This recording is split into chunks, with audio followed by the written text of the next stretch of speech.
Hi, I'm Kyle.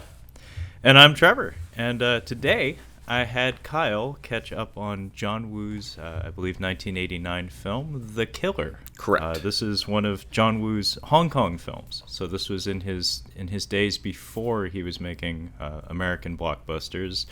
Um, I had Kyle watch this because it's my understanding that a lot of people have a certain image in their mind when it comes to John Woo, and more often than not, it's only representational of his American films. And to me, there's two distinct eras. Well, now three.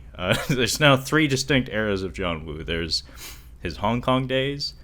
There's his American days, so when he was working in Hollywood, and there's him now, where he's making a lot of period films and has seemingly gone back to China. Now he's making like Chinese films with more international appeal, though. Like his last big one was a film, like I think from last year, called Manhunt. Mm-hmm.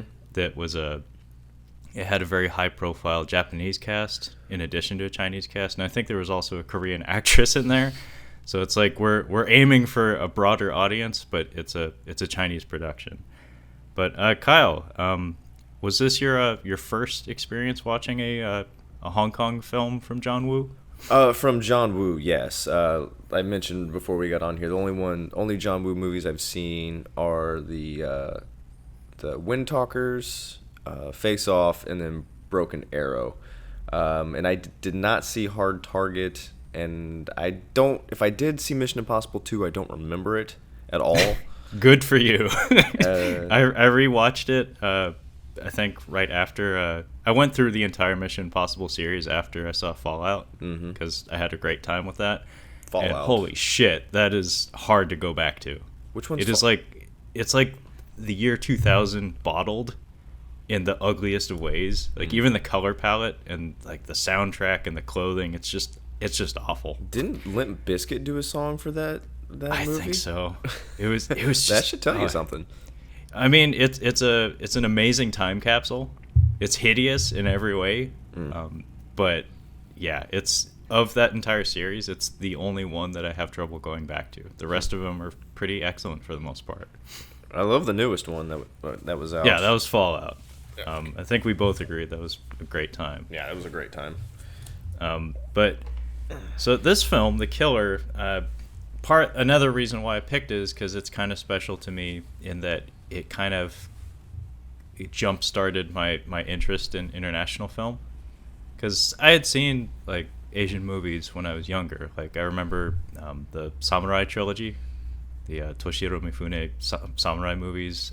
My mom got them from the library, and we had a fun weekend where we were both sick, so I got to stay home from school. Nice. And she was like, "Well, I guess you can watch this subtitled movie from the 50s with me," and I got really into it because it's a samurai movie. It's old, but I mean Toshiro Mifune is just awesome. And so that was when I was like 12 or something, and I first saw The Killer when I was 14 or 15. There was my brother had a friend who was a cinephile.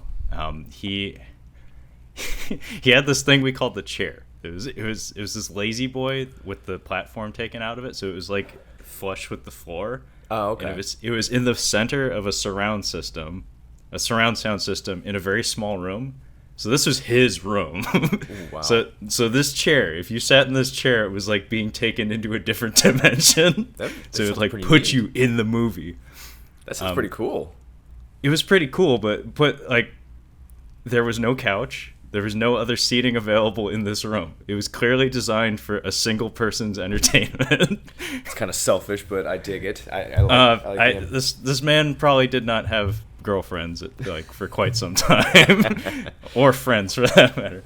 But he had a huge movie collection, and he had a laser disc of The Killer, which was a big fucking deal. Yeah. And yeah, I remember I was hanging out with his younger brother, and he put on this movie, and I was just entranced because Laserdisc had like a chapter skip function, and I think the first thing he showed me was the apartment invasion when Chow Yun Fat is talking with his friend Sydney, and some dudes try to break in and like assassinate him, basically. There are a lot of assassination attempts in this movie. Yeah, there's a lot of shootouts in this movie. Most of which happen in apartments. I literally just finished watching this, and I'm like, okay, what's he talking about? So many assassination attempts. But yeah, basically he was just skipping to all the violent scenes in the movie, and I was like 14 or 15, so it's just like, holy shit. Because, you see shootouts in movies, but very few of them are structured as artfully as John Woo does them. And it kind of got the ball rolling for me, just like looking into who this John Woo guy was and what made him so special. And for the longest time, Hard Boiled, which was, I think, in the early 90s, that was like the holy grail for me. It kind of still is in some ways. Like in terms of movie shootouts, it kind of set the bar, and I don't know if it's ever been topped. I was just looking something up real quick because one of the things that happens in this movie, without diving into it, is that a lot of the assassins, as you mentioned, wear these white jumpsuits. Yeah. So I'm assuming this is these are like the putty dudes from Mighty Morphin Power Rangers. They all look the same. They're pretty much no threat whatsoever, and I noticed them throughout, and they get shot quite a bit, and I'm like, well, maybe that is to just it's easier to show blood, like it's. I think that's why. But it makes the squibs pop more. But I noticed something from Die Hard 2, is there's a specific scene, I think it is the T-1000, who calls the dude a sitting duck. And Scaffolding. Yeah, they're all wearing those white suits. So Rennie Harlan is the one that directed Die Hard 2. He in 2018 he directed Legend of the Ancient Sword, which he's been working in China the past few years. So Die Hard 2 came out a year after this. I wondered if he watched that. The Killer. I mean, there's a lot of filmmakers in this era, in the late 80s, early 90s, who had their eye on Hong Kong. A lot of influence was drawn from Hong Kong films. Like, for instance, you had me watch True Romance, which we hopefully will do an episode on in the future. Hopefully. A Better Tomorrow 2 is featured on screen in the film and directly referenced in the final shootout in some ways in that film. A Better Tomorrow series being like kind of the thing that put John Woo on the map. I know it was massively successful internationally. Like I think over the past 10 years, actually, we've gotten not only a Chinese remake of it, but a Korean remake of it as well. It's just this massively influential franchise that kind of like put Chow Yun Fat and John Woo on the map at the same time. I mean, Reservoir Dogs, the wardrobe in that film was basically pulled directly from A Better Tomorrow 2. So apparently Quentin Tarantino really had he had a boner for John Woo, like in that era. This is actually, to be honest with you, this is my first Chow Yun Fat starring movie. I've seen him in. I never watched Crouching Tiger, Hidden Dragon. Oh, really? No, I've been meaning to. I haven't gotten around to it. I have only seen him in, I think, Pirates of the Caribbean 3, and I can't think of much else that I've seen him in. Really? Yeah, honestly. You mean you didn't see Bulletproof Monk? No, I did not see Bulletproof Monk. Great question. No, I did not. Okay, just checking. This movie, The Killer, I guess I should give a plot summary. Oh yeah. As the title describes, it's about a hitman, and it's kind of an archetypal story of a hitman trying to get out of the business, basically. So Chow Yun Fat plays the titular killer. I don't know what he was called in the dub version. Did you watch the subtitled or dub, by the way? It was the original Cantonese. Cantonese version, and I had it with subtitles on. Is it Jeffrey? Jeffrey is the name that the subtitles call him. Ahjong, Ahgaong was what his name was supposed to be. I just put him as CYF. Yeah, I just thought of him as Jeff or Chow. No. Anyway, he's a hitman who's trying to get out of the business, and the reason for this is that on one of his outings, he accidentally blinds a nightclub singer, unfortunate gal, and he develops feelings for this gal and kind of becomes like a watchful protector of hers, and then through happenstance their worlds collide, and he decides to actually enter her world and become a part of it, and they develop a romance, and now he's trying to scrabble together some funds to get her a cornea transplant. Kind of like The Town. Kinda, yeah. Yeah. Actually, now you mention it. And yeah, along the way, he meets a cop who identifies with him on a deeply personal level, Mm-hmm. and merry mishaps ensue. Many people are shot. Yeah, a lot of people die. A lot of people get shot and don't die as well. So the funny thing about this movie, and I guess let's get on with it, has a very atmospheric opening. I really love the music in this film. It's actually one of my favorite aspects of it. I don't know how true this is, but for me, I noticed that a lot of John Woo's movies, music is very important. It seems to be something that jumps out at him as something that catches his eye and needs attention. For instance, Hard Boiled opens with Chow Yun Fat and his friend like playing jazz music. Like he's playing the clarinet, I think. And a lot of his films have a strong emphasis on music being a theme.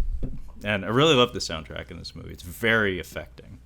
I actually like cried a little bit, and I've seen this movie many times, and it's intensely melodramatic, and it shouldn't be effective, but towards the end of this movie, there's a moment that always fucking gets me, and most of it, I think, has to do with the music. Anyway, we open on a shot of like the Hong Kong skyline, and it's like it looks like a shitty Seattle evening, basically. Pretty much, yeah. And then immediately, we jump to a church, and we get probably 80% of the John Woo aesthetic tropes all at once. It's kind of amazing. Like church, doves, candles. Are there drapes? I don't remember if there was drapes or curtains. I don't think there are. The drapes came in a little later. I think that was more like a flourish that came in later. But religious iconography. So yeah, church. There's a Chinese. It's a Chinese Catholic church, and there's a Chinese dude at the end of the movie who's in there. Who's Catholic, apparently. Yeah. I believe John Woo is. Interesting. Yeah, it is interesting. And it finds a way of entering into a lot of his films. But yeah, you hit it right out the gate. Doves, church, candles. This is downright dangerous. Okay, the amount of candles in this church is downright irresponsible. Meatloaf would be very proud. I'm serious. It's no joke. I think maybe the only aesthetic trope that is missing is somebody wielding two pistols at the same time, like Guns Akimbo. Give it time. Give it time. We'll get there. But we get like an offline in dialogue here where basically the reason we're in the church is this is the rendezvous point where Chow Yun Fat is meeting his buddy Sidney. I don't actually know the name of the actor, but I actually thought he was one of the stronger components of the story. Yeah. So Sidney is this character who is an ex-hitman who now is like a consigliere or like an associate of a mob boss, basically. Yeah. He's like the point of contact for Chow Yun Fat before he goes out on missions. But Sidney used to be a killer, and it's shown at one point that he has a wounded hand. So his reflexes have dulled, and he's kind of out of the game. And they have this like strong like brotherly love for one another. It's like they have this blood oath between each other. It's not spoken really, but through thick and thin, these two are there for each other, even though this isn't a business built around loyalty. Which takes us into the first instance of violence in the film. Chow Yun Fat goes to a nightclub, and this is where we meet Sally Ye, who plays Jenny, the nightclub singer who I mentioned in the summary. We get some neat cross-cutting here where you can tell that these two are going to have some sort of connection down the road, just the way it's edited.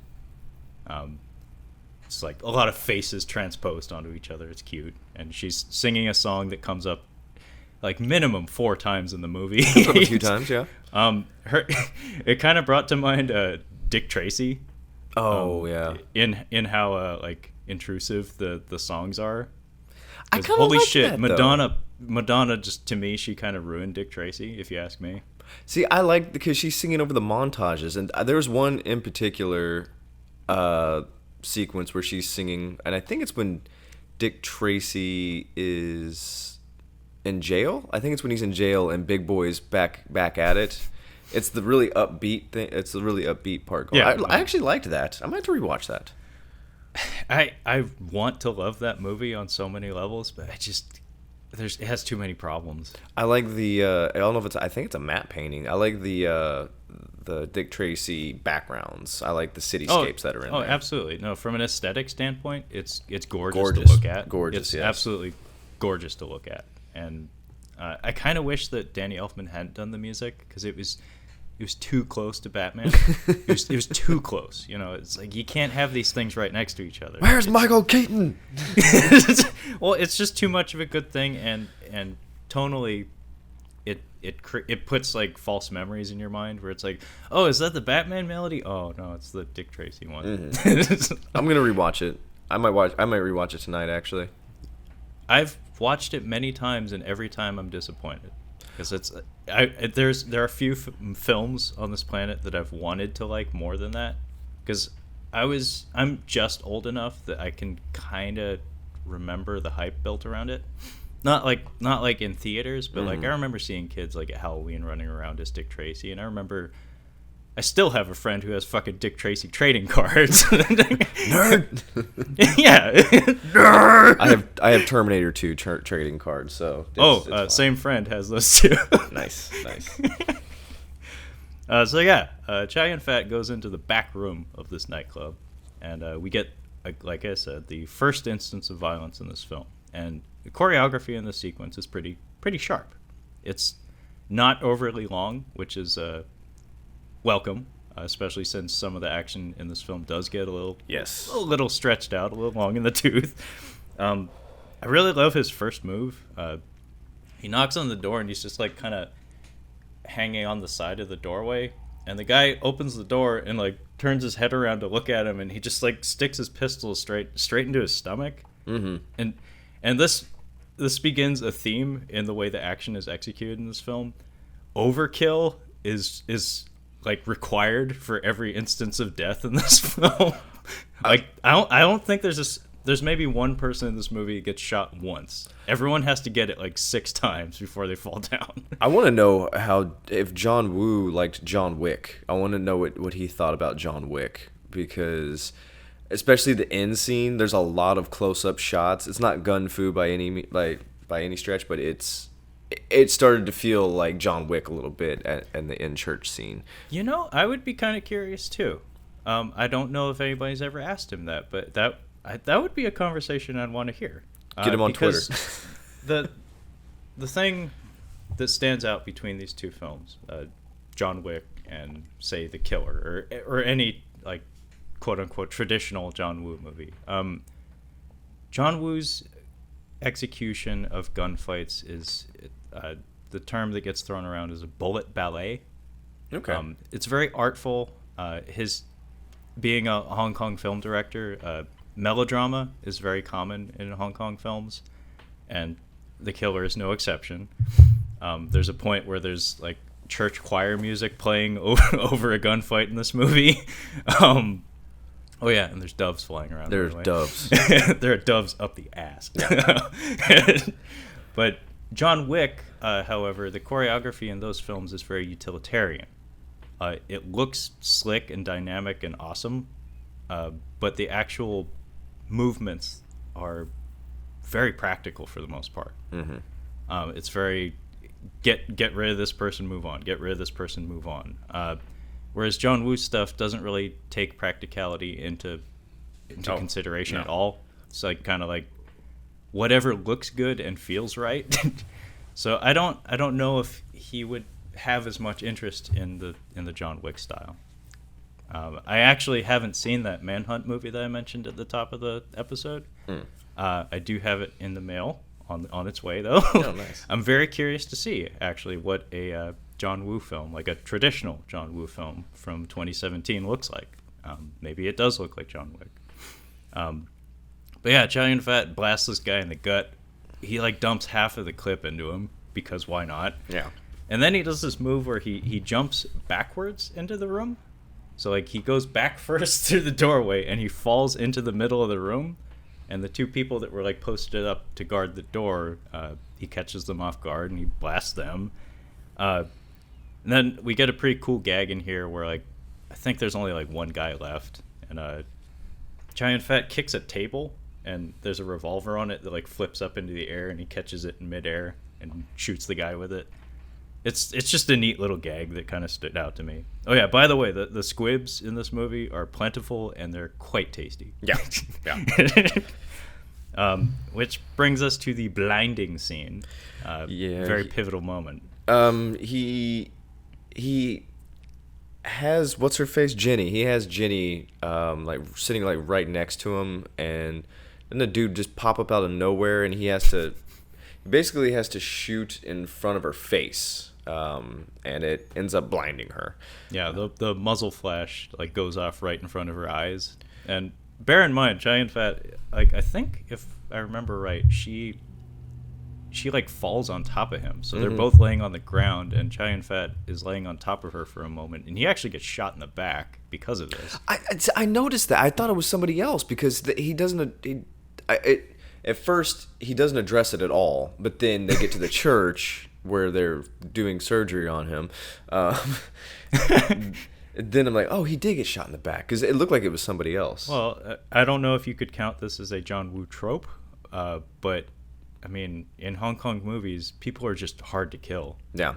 I can see that. Well, not the Steven Seagal movie, but just people are harder to kill apparently in Hong Kong because a hero character just has to get shot like 20 times before he goes down. It's just a rule. Did you see In Bruges? Have you seen that movie? I have not, unfortunately. Okay, that's something we're probably gonna have to do that real soon.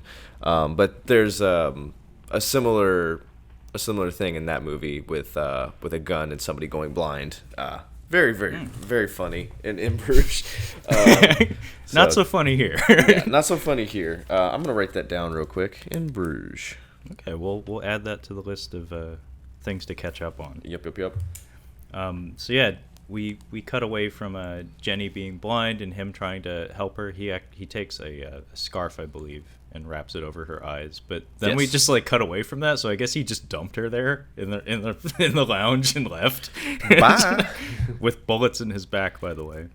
And yeah, like Kyle mentioned, we jump back to the church and we get like a cop movie or like a Rambo movie scene where they're pulling bullets out of his back, and then we cut to a shot of the Maria statue. Yeah.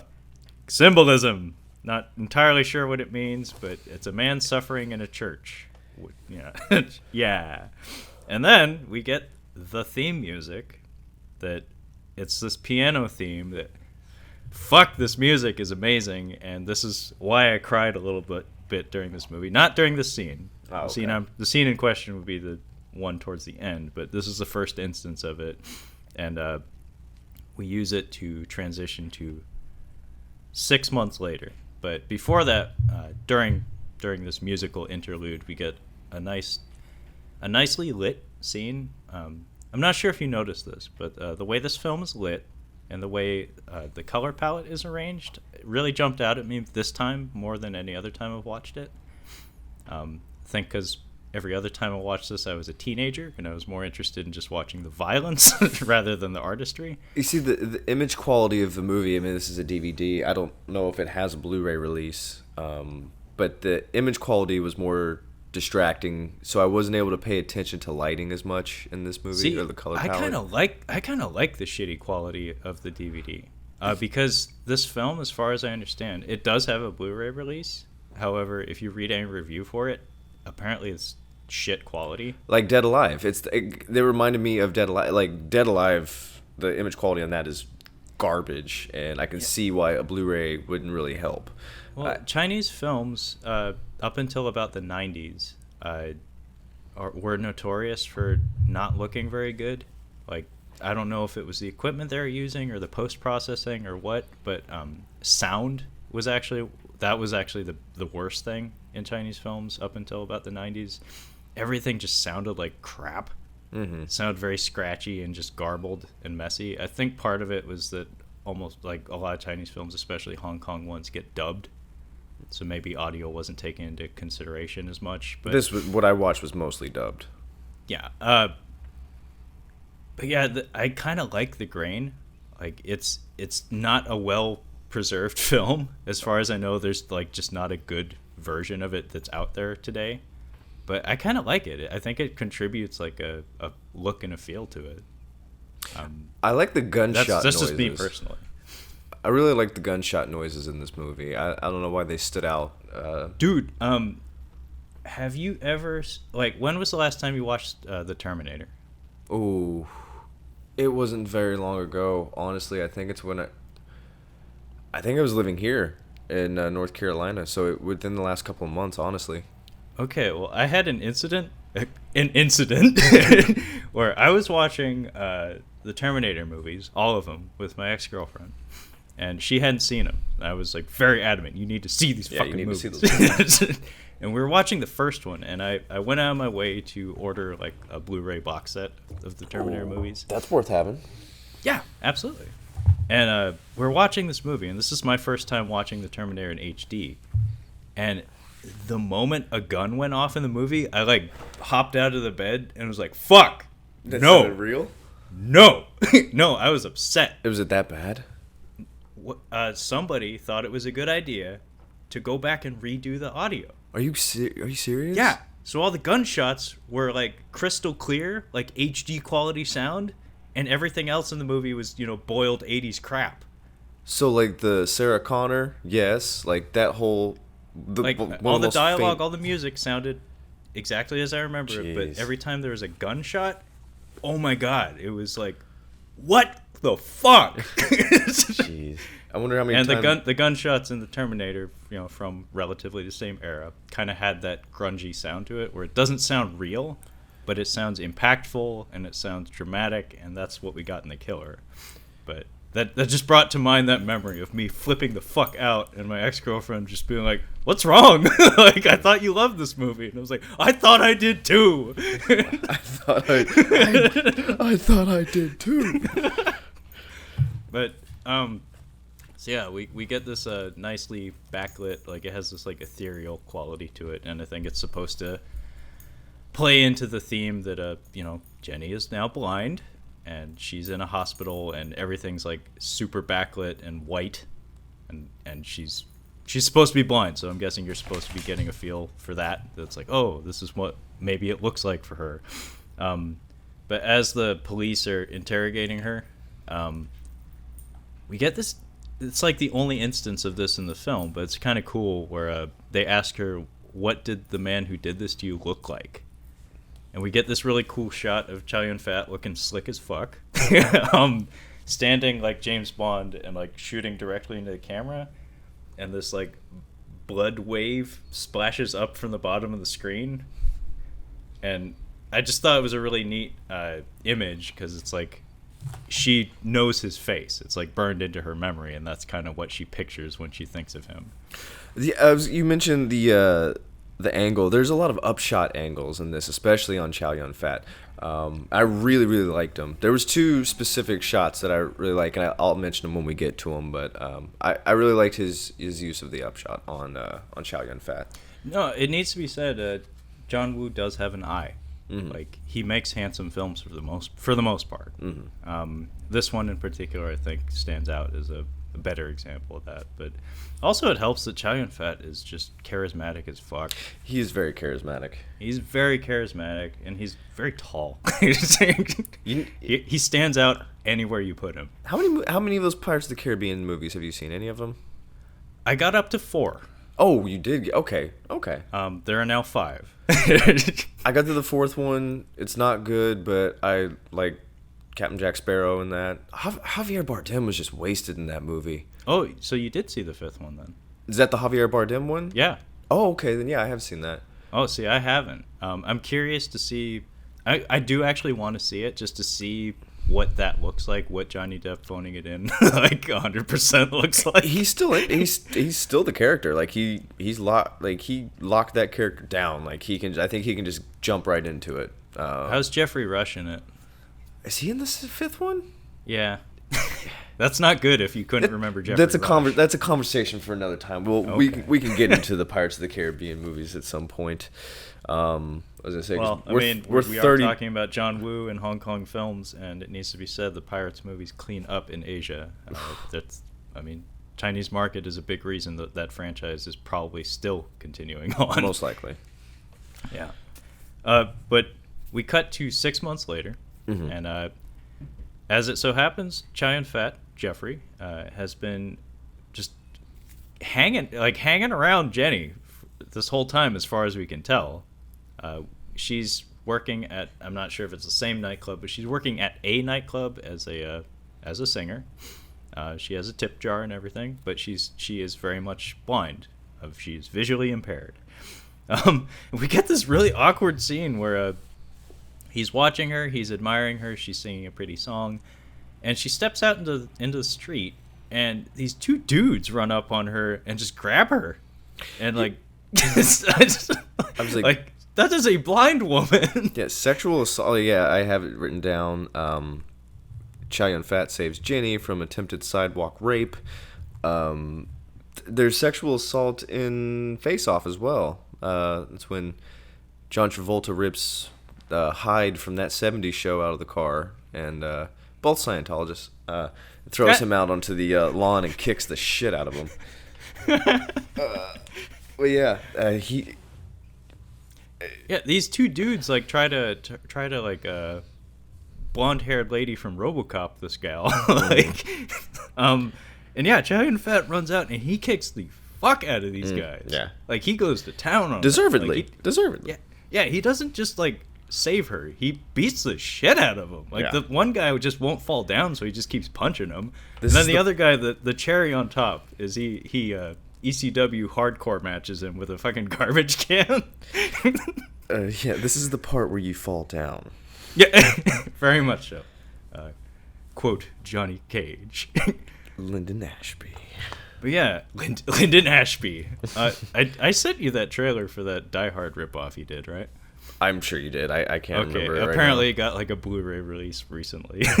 I'm kind of curious if it's any good. Just to know that Lyndon Ashby did another movie makes me happy. I had no idea he did any other movie.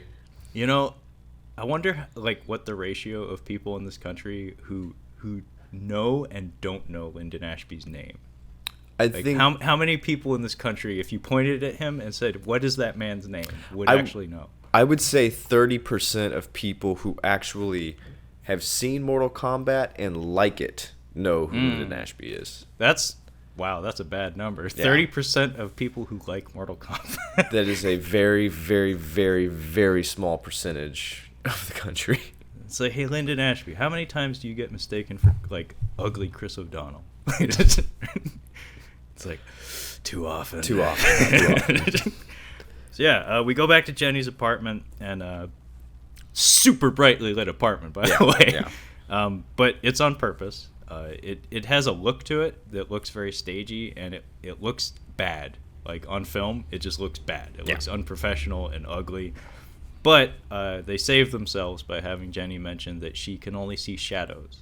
And at one point, it's funny because Chow Yun Fat is walking around her apartment, and he's like aware that she's blind. So he turns off one of the lights, and she notices. She's like, "Why'd you turn off one of the lights, asshole? This is my house, by the way." But yeah, she mentions that she can only see shadows, so she can see like differentiations and different shades of light, I guess. So that, I guess, is the reason for why it's super bright in there.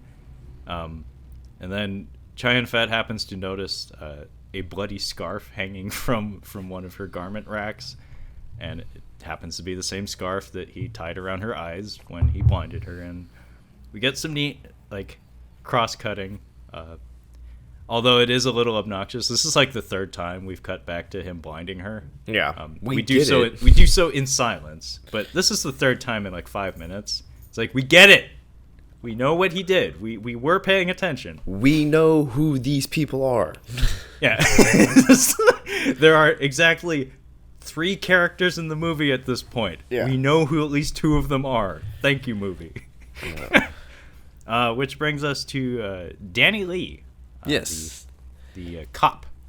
Yeah, so he is with his partner, and they've got a sting operation going. They meet some gentlemen on a dock at nighttime, and it seems that this is going to go well. Yeah. They're going to buy and or sell goods or services. So they pull up, and the 2 criminals recognize, or they know the one guy, be like, hey, who's this other guy? Those wasn't supposed to be menage a trois.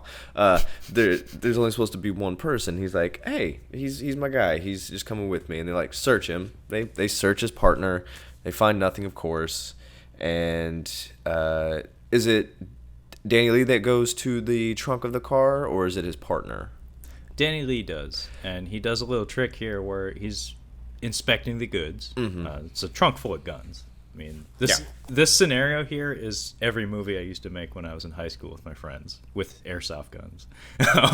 Gun deal gone bad. Oh no, I spoiled the gone bad part. Rush Hour. Yeah, when he's in my movie, they end up in the bathroom so we can clean up more easily. Because, Makes sense. Blood splatter on tile is a lot easier than carpet. But yeah, he's inspecting the goods, and we see that he has one of those quick loaders for a revolver. Yes. He has it ready to go in his pocket. So he does get patted down. Like, they do check to see, like, are you armed? He's not. But he has one of their guns, and he has bullets for it. And I believe this is when a traffic cop rolls up on them. Yeah. Unexpectedly. Bad luck. And very quickly, everything goes to hell. And we get this interesting moment where Danny Lee is trying to load this revolver. And it seems like he's almost thinking about like pulling the gun on the traffic cop to salvage the deal, I guess. But before he can do anything about it, the people he's dealing with, the bad guys, they start shooting. Pretty much everyone gets a taste of it, except for Danny Lee. Yeah. I think his partner gets shot in the forearm, and traffic cop gets outright killed. Maybe one of the only people in the movie that gets one bullet and dies. See, there's that moment in the town where they rip off the bank and the nun masks, and they get all the way back over to the other part of Boston, and they're changing. They're getting ready to get into a different car, and they just step out, and there's just a cop just sitting there in his cop car, and like he realizes what they are. He's like, those guys have machine guns, they have masks, he can put 2 and 2 together. And instead of doing something, he just turns and looks forward. Like, he just doesn't say anything, which was really, really smart because they were going to shoot you. This cop had not seen that movie. So if you see dudes talking and if there's a trunk in the middle of 2 sets of people, just move along. It's probably not for you. You don't need to see what's happening. Yeah, no, this is not people trying to, get out their jumper cables or change a tire. Very clearly, there is something of import in that trunk, and you don't want to know what it is. You have no business knowing what it is. This movie, Rush Hour, see the cop in the town got it. So it's like he must have seen these movies, and he was just like, oh, okay, I got it. I have the solution. Oh, and that was bad on Chris Penn in that movie. They were in like the convenience store donut shop parking lot doing this. Like, did they not have any docks in L.A.? I mean, I digress. I'm sorry. Jeez.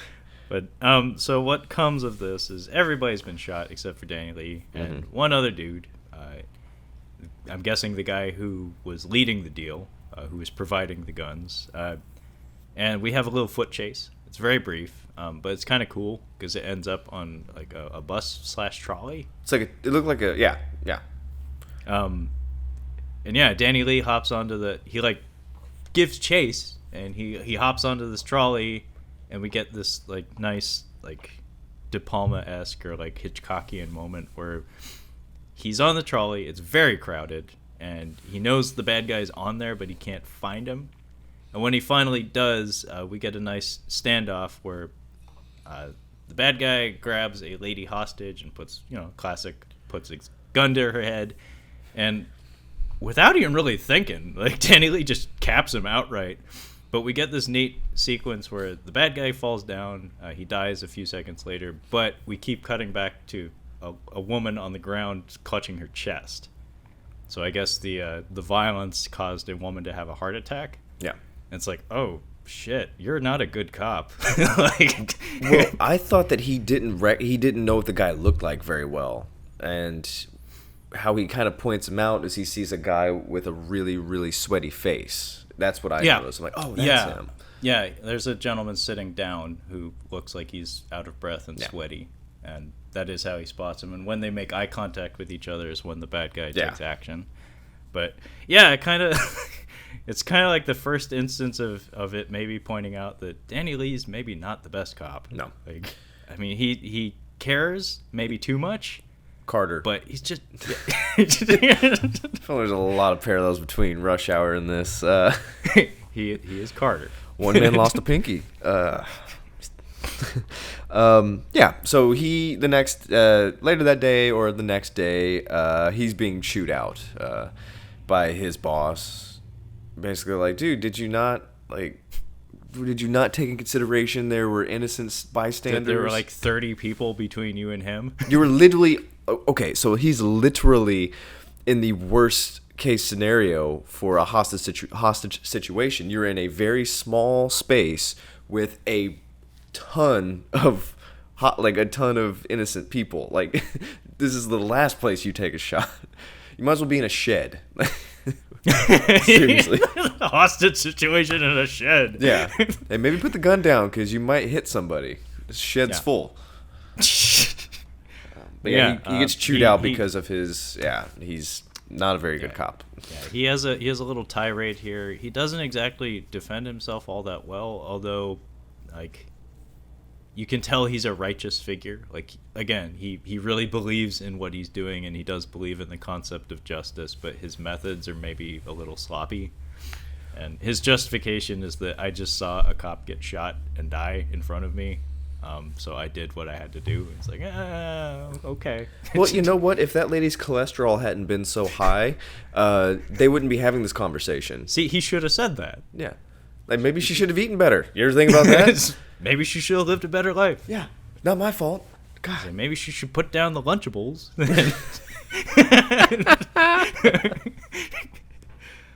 You can't eat lunch. A man cannot live on Lunchables alone. A man cannot subsist on Lunchables alone. I wonder what the Chinese equivalent of Lunchables. Oh, probably the packaged noodles. Yeah, I wouldn't doubt it, actually. Well, I mean, sodium content, shit. So we cut back to Chow Yun Fat, and he has another meeting with our boy Sydney. Yeah. His BFF. Sydney has a proposition for him. He's got another hit for him. He's got a $1.5 million contract to kill. Is this a politician of some kind? I was assuming. I didn't catch. Hang, it was his name? Or Chang. I think it was Chang. I think it's Wang. Okay, I'm racist. Right?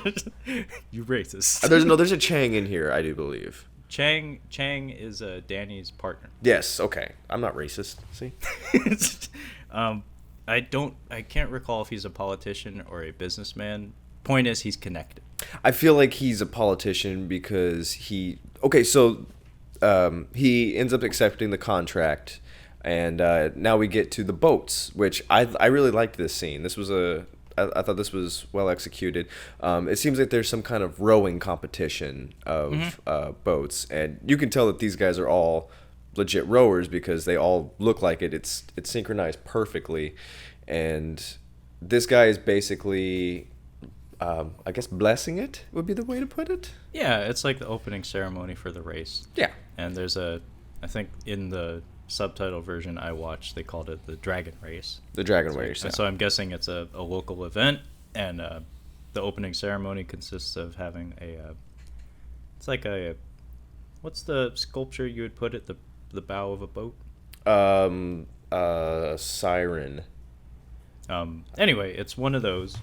It's a sculpture that you would put at the head of a boat, and it's a dragon head. And this gentleman, Tony Wang, by the way. Wang, there it is. Wang. Tony Wang with a amazing mustache. Yes. He is brought out from the crowd, and he not only has like bodyguards, but the police, including Danny Lee, are assigned to protect him because somebody put out the word that he's a potential target of some sort.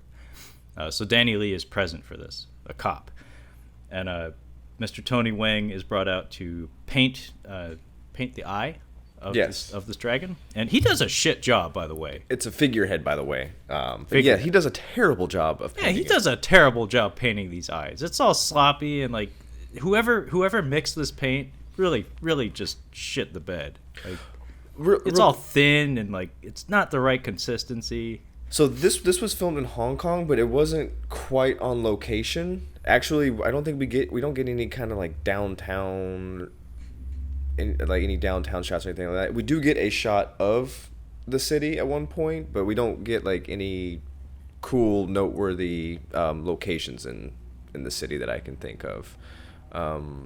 You know what I mean? You sound like you were born in Kowloon Bay as opposed to Hong Kong. I was gonna say, I think this is I think it's in Kowloon Bay that this. I was born in Kowloon Bay. Well, yeah, that's what I was gonna say. Is like, there's not a lot going on except for this is the one shot. I'm like, I think this is Kowloon Bay. There you have it. Dream of some young guy. I think we could bring up Wayne's World. We've referenced Wayne's World in several of these episodes, and many to come, I'm sure. But it's just such a well-rounded movie. You can point it out to a lot of movies we've done. It's universal. It applies to everything. Jeez, but yeah, this I actually checked to see if this was Kowloon Bay, but I'm not entirely sure. No, I don't know, but so while Tony Wang is shittily painting this eye on this dragon, we cut to Chow Yun Fat. He has a speedboat in the middle of the bay, and he has a disguise on. I love his disguise. He's got a pretty slick disguise on. I'm about to ask somebody if they ordered a pizza. It looks like. He's got sunglasses, late 80s sunglasses, so gigantic, and all black. He's got like salt and pepper hair, and a fine ass fake mustache. It's a pretty good fake mustache. What's really funny is a lot of the promotional images for this film have this version of Chow Yun Fat on them. Interesting. I did not know that. Like a lot of like the international posters for this movie have mustachioed Chow Yun Fat, and it's like, why? Like, that's him in disguise. That's like a couple minutes of the movie. Well, isn't that? Oh no, Bruce Willis is all blonde in The Jackal, right? He's no, he goes through many different looks. That was one of the. Have you seen The Jackal, by the way? I think I tried to watch it, and I got like 20 or 30 minutes into it, and then I just started playing Candy Crush or something. Okay, like I might make you watch that because I happen to really like it. It doesn't end well. Like, the last 20 minutes of it are very, very disappointing. But the build-up is kind of excellent, if you ask me. I almost watched 12 Monkeys. I didn't know if it was Terry Gilliam. I was looking at Gilliam flicks, and 12 Monkeys popped up, and I've been meaning to watch it for years, but I just haven't gotten around to it. Speaking of which, I was not aware of this. That Don Quixote movie.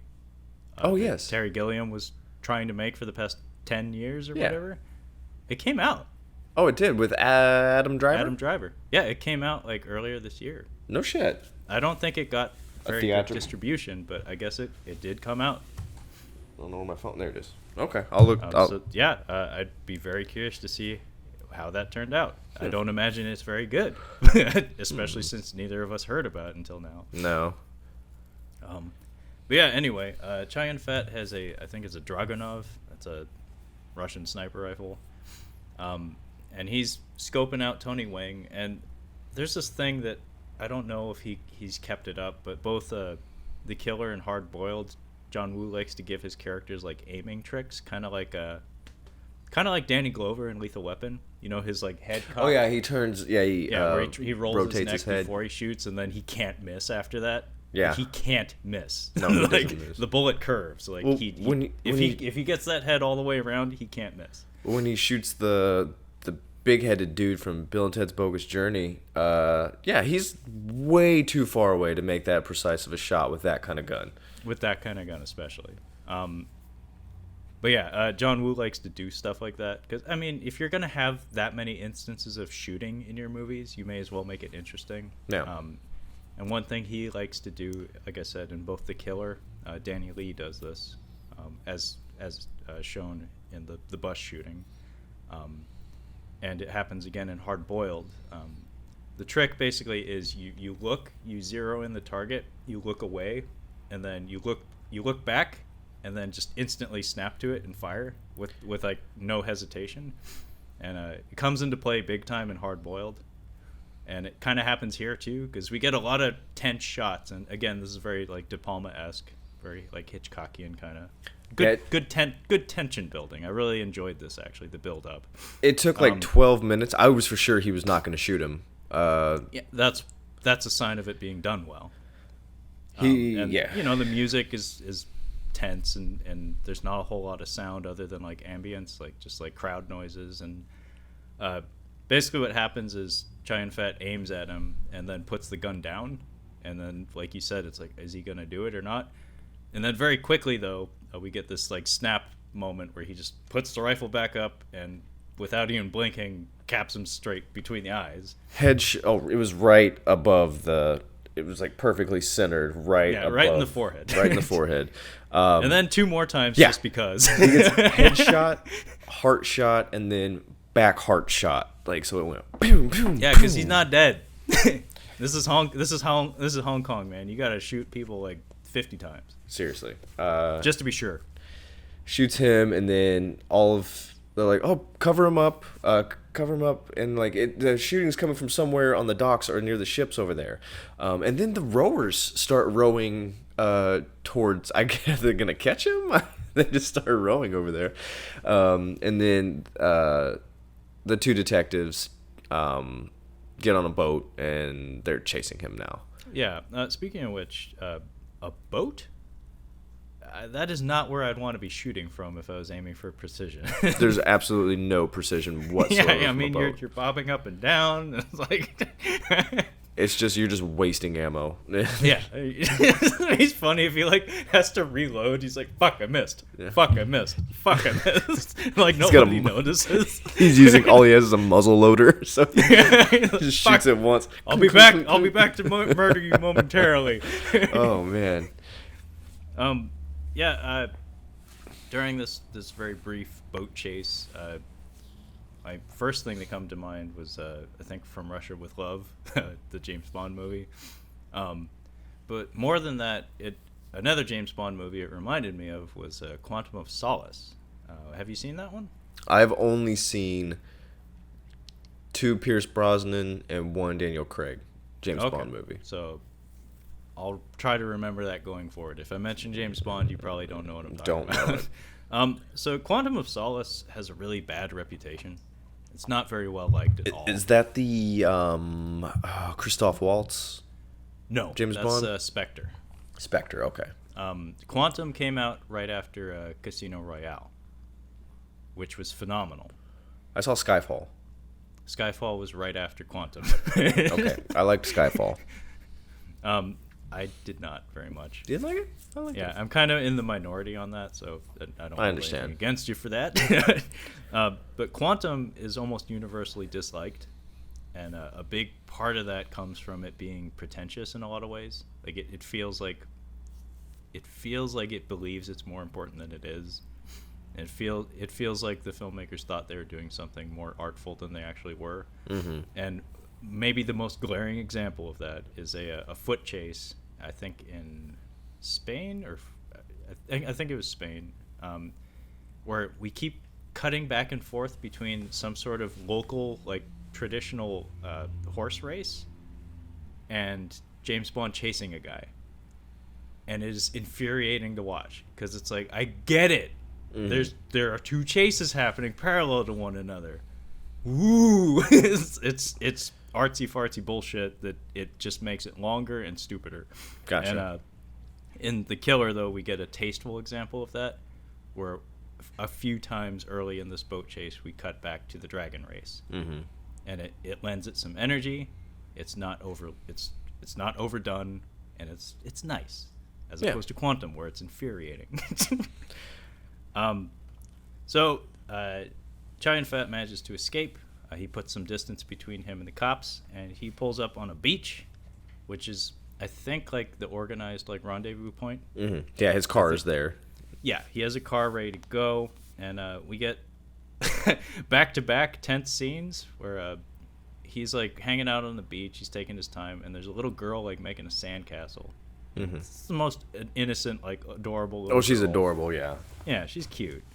And we get this cool moment where the music is really tense, and we see some bad guys like pulling out of a car, and they're like setting up to apparently murder him.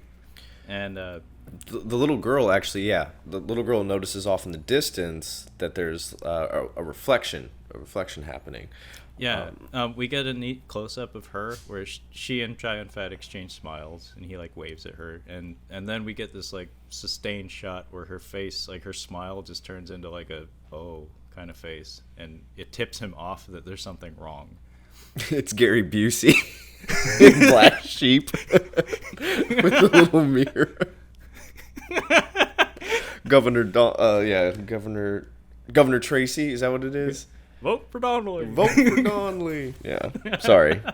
Just the image of it reminded me of that scene in Black Sheep, the sniper.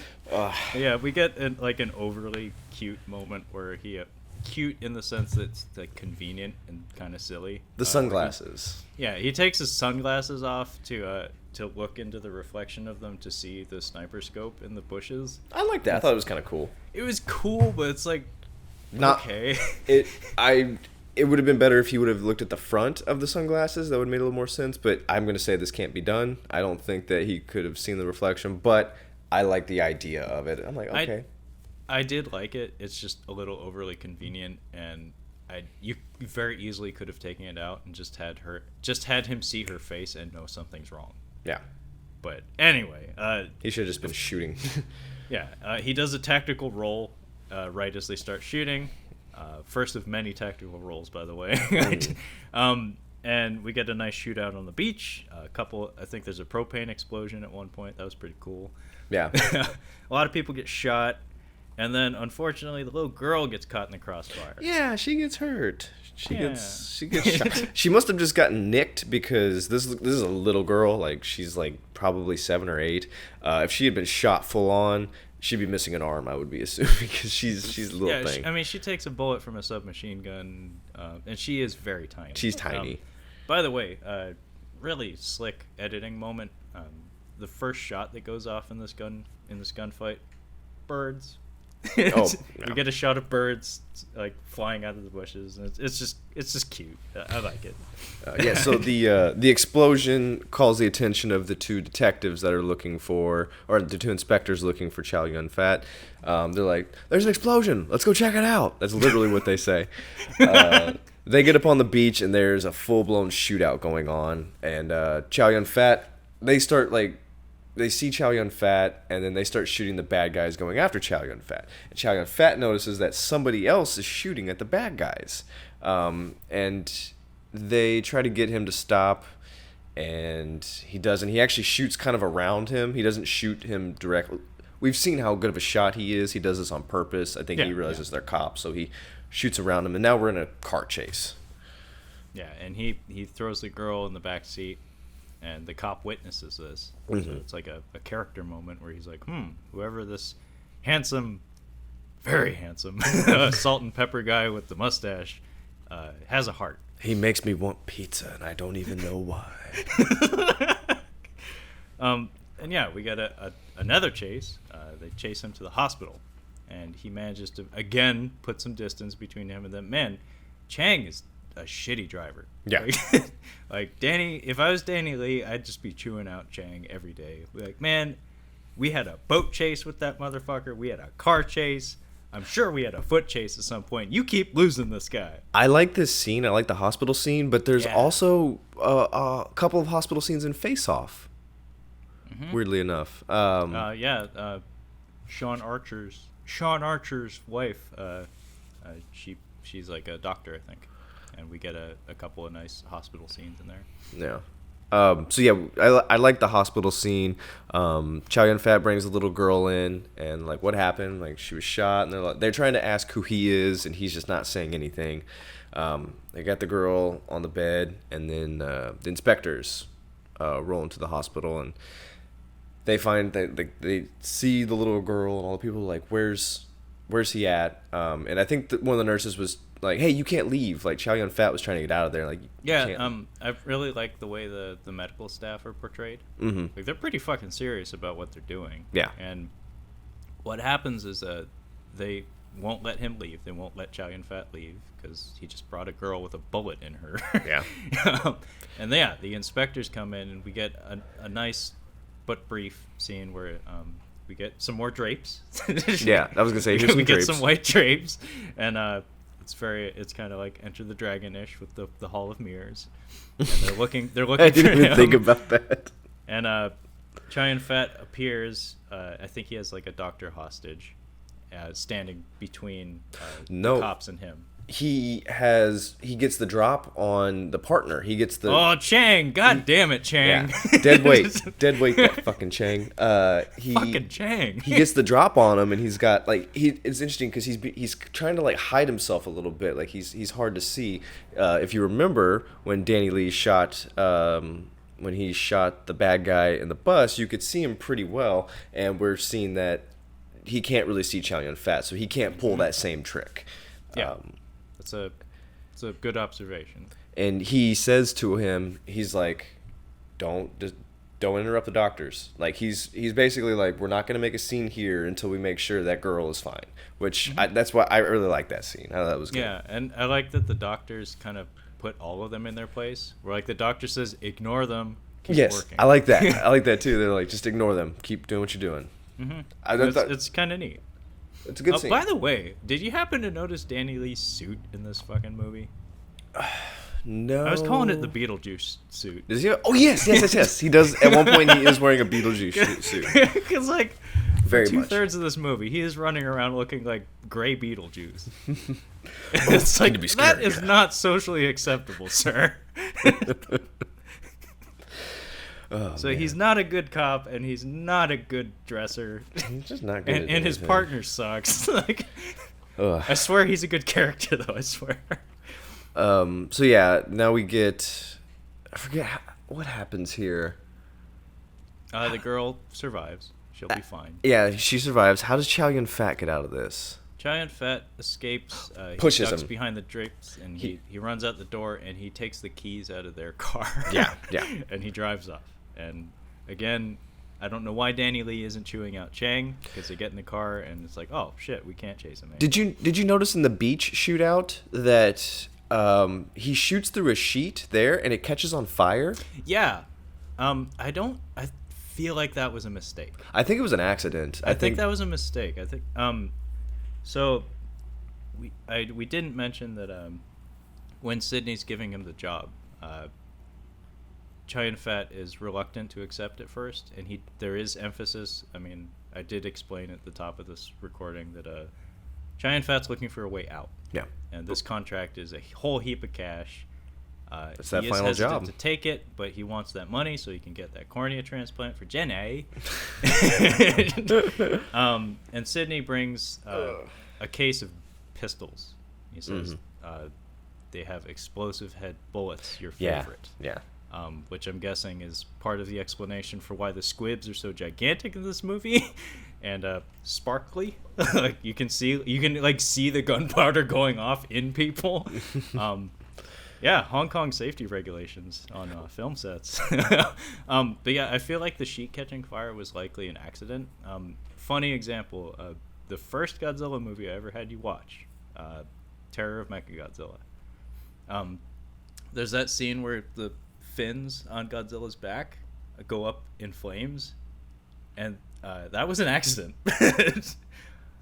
So it's the scene when Mechagodzilla is throwing everything he has at Godzilla. Oh, okay. And Godzilla's back catches fire. And we get a close-up of the man in the suit just going, oh! It was like Barney catching fire on live television, which apparently happened. But yeah, that was an accident. So pyrotechnics are a hell of a thing. It does. Sometimes things go weird. So do we cut to the bad guy first before he goes to his friend to get paid? We cut to the bad. I think actually we cut to Danny getting chewed out again by the short guy with the glasses. Yeah, it's his boss. Yeah, this guy looks smelly. Yeah, he does not. He does not look like smelly. An affable person. Yeah. He gives him like Asian dad talk where he's like, "I want a promotion, and you're standing in the way of that promotion. Do better." And Danny Lee is like, and then we get a scene where Danny Lee is meeting with a sketch artist, and I actually meant to go back and write down exact quotes of what he says to this guy, but holy shit, Danny is popping the world's biggest man boner over Chow Yun Fat in this scene. Like, the way he describes him is something like he looks righteous and courageous, and he looks like the coolest person that ever lived. It's like, but he's also a killer. He's dangerous. He admires him. He admires him from a distance. Maybe a little bit. Basically, he's describing Steven Seagal. Dude, I watched the trailer for Cartels that has the bad guy from Blade 2, Luke Goss. Luke Goss. Oh shit. George St. Pierre. And, shit. And Steven Seagal. Watch that trailer, man. I need to. It's the trailer. You got me with the cast. Yeah, it's right up your alley. Definitely watch the trailer for that. Cartels, plural. Okay. Is it 2018? It's 2016-ish, I think. Right around there. But yeah, basically the way Danny Lee is describing him to this sketch artist is a paragraph lifted directly from an early Steven Seagal film. 2017. Okay. He gets the sketch artist to work on him, and he puts his picture up all over his office. Like, it's not healthy what he's doing. Like, he should not be doing this that. This is a beautiful mind shit. Yeah, this is a little weird. Buddy. So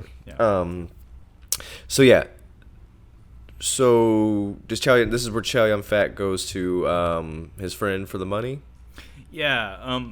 Or Fredo. This is his Fredo moment, basically. Very much so. There's a funny moment in here that I wanted to point out, though, where the use of colored lighting in this film is very intentional, but I don't exactly know what the meaning is behind it. But it's nice to look at.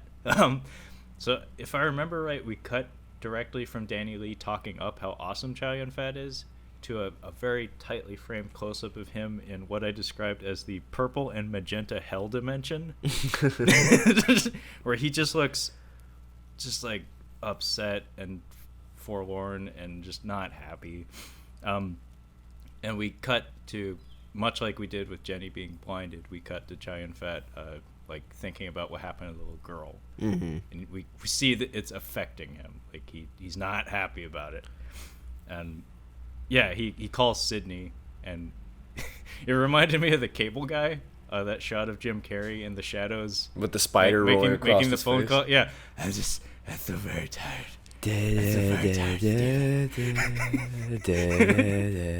Oh, sorry. I just had Steph watch that. We just watched that like last week. She had never seen it. It's so good. I still love it. She enjoyed it, man. I think Ben Stiller is underrated as a director. I agree. I think he should agree. do more of it.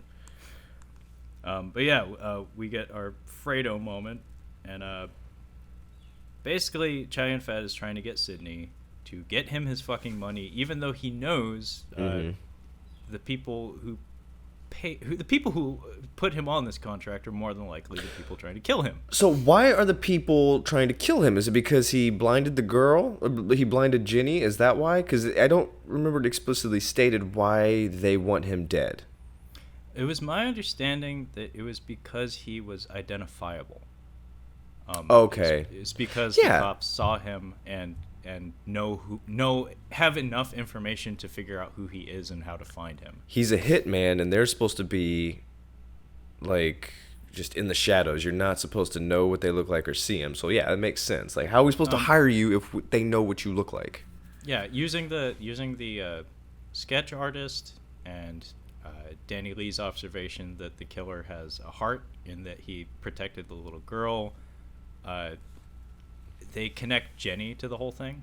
Yeah, somehow. It's real A to D. Yeah, they somehow connect Jenny to it in that there was an incident 6 months ago where a nightclub singer was blinded, and the person who did it apparently helped her. So they cobble together the evidence from that, and they figure out kind of who he is and how to find him. But when Sydney goes to talk to the new boss Wang, so apparently Tony Wang, his son, was the person who put out the hit. This is where he hires a hitman. That happens a little later. But the new boss Wang is, even his face is just punchable. Like, yeah, you just hate very this guy punchable from moment one. And they meet in the Dark Knight blue hell dimension. Again, I don't know what the color means, but right off the bat, the new boss Wang, the new Wang, he's just a shitheel to Sydney. Mm-hmm. Like, Sydney is we forgot to mention this, Sydney's an older guy, and you get the sense that should carry some weight, I guess, like at least in terms of respect. And like the new boss Wang is a younger guy. I mean, he's the boss's son, and he shows him no respect whatsoever. So, as I had mentioned, they use the previous incident with Jenny to case her. Mm-hmm. So Danny Lee and Chang go to her apartment, and Chang poses as like the super, basically, and we get this really funny moment. We get this really funny moment where he's like taking out the garbage. So he's actually like doing the role. He's like playing the role of the super, and this old woman like ambushes him on the staircase and starts bitching at him. I thought that was pretty funny, her bitching. This whole sequence I didn't care for, but I did like the lady chewing him out. Yeah. So yeah, while he's trapped on the staircase being chewed out by this old lady, I don't know if this is iconic, but it feels like a situation that you'd find in a lot of movies. This is Robert De Niro and Al Pacino sitting down at a diner talking, is what's happening between these two. Kinda, but it feels like an episode of Frasier with guns. Kinda, yeah. I get what you mean. Yeah, this is like the shot from like the cover, or from like the back covers, when he opens up the door and they both have a gun to each other's head, and it's on the cover of the DVD. Yeah, this is kind of like a comedy bit. We have a blind person in the room and two people who are having a conversation that is misleading to the blind person. Yeah, I describe it as an episode of Frasier with guns because it's a farce. Yeah. It's two guys trying to cover up a problem that's in plain sight. I feel like I should like this scene better. At this point, I'm like, we're just kind of pussyfooting around now. Like, I feel like we need to... if there's some trimming of the fat, but this could be that time, but this just also shows that Chow Yun Fat is a bit moral, and he's like, I don't want to shoot you guys, I don't want to kill you guys, and he's just adding to his character development and helping the detective kind of take his side eventually. But we did skip a scene here, and it's kind of an important one to me anyway, because this preceding casing of Jenny's apartment is when we get the apartment ambush, which is where Sydney goes to Chow Yun Fat's apartment supposedly to pay him. Mm-hmm. And as it so happens, some bad guys, some of Wang's people, followed Sydney and were basically brought along to help kill Chow Yun Fat instead of pay him. And we get this really great moment where Sydney comes into Chow Yun Fat's apartment. They have a little chat, and then Chow Yun Fat has a gun pointed at him that he sets down on the table to inspect the suitcase of money. And when he sets the gun down on the table, Sydney very quickly, with his supposedly bad hand, grabs the pistol and puts it in front of Chow Yun Fat's face. And then when they have a tense conversation, Sydney pulls the trigger and there's no bullets in it. Mm-hmm. So it shows that like the level of trust here, they're on two different wavelengths. Where it's like Chow Yun Fat doesn't trust him at all, and as it so happens, the suitcase is filled with just scrap paper. So it becomes very clear very, very quickly that the bad guys have no intention of paying Chow Yun Fat. No. And this is where the aforementioned apartment shootout happens, where these bad guys show up at Chow Yun Fat's apartment. We get this really awesome beat where he kicks a chair back and slides across the floor and shoots a guy just as he's running into the doorway. I feel like I've seen that in another movie. It'll come to me later. I feel like I've seen that same move. Well, you see it twice in this one. Maybe that's what it is. Because we get another sequence where Danny Lee establishes a parallel between him and the killer. Because immediately following this action sequence, we get to see like a crime scene investigation that Danny Lee's a part of. It's at the apartment, and we can see him like replaying the scene in his mind. Mm-hmm. We get this really cute moment where he sits down in the same chair that Chow Yun Fat was sitting in, and there's a rotating shot of the room with Chow Yun Fat in the center of the frame. That as the camera goes behind a pillar, or I think it's like a window frame or something, it cuts back and forth between him and Danny Lee sitting in the same chair with the same camera move. So it's like, oh, they're the same. And then what's really cool though is it's edited in a very leisurely way, but the way we cut away from that is Danny Lee kicks the chair and does the exact same move to Chang, who's coming up the stairs. He doesn't shoot him, but he just does the exact same move. So it's like, ooh, he's in his head, he's in his mind. But yeah, the whole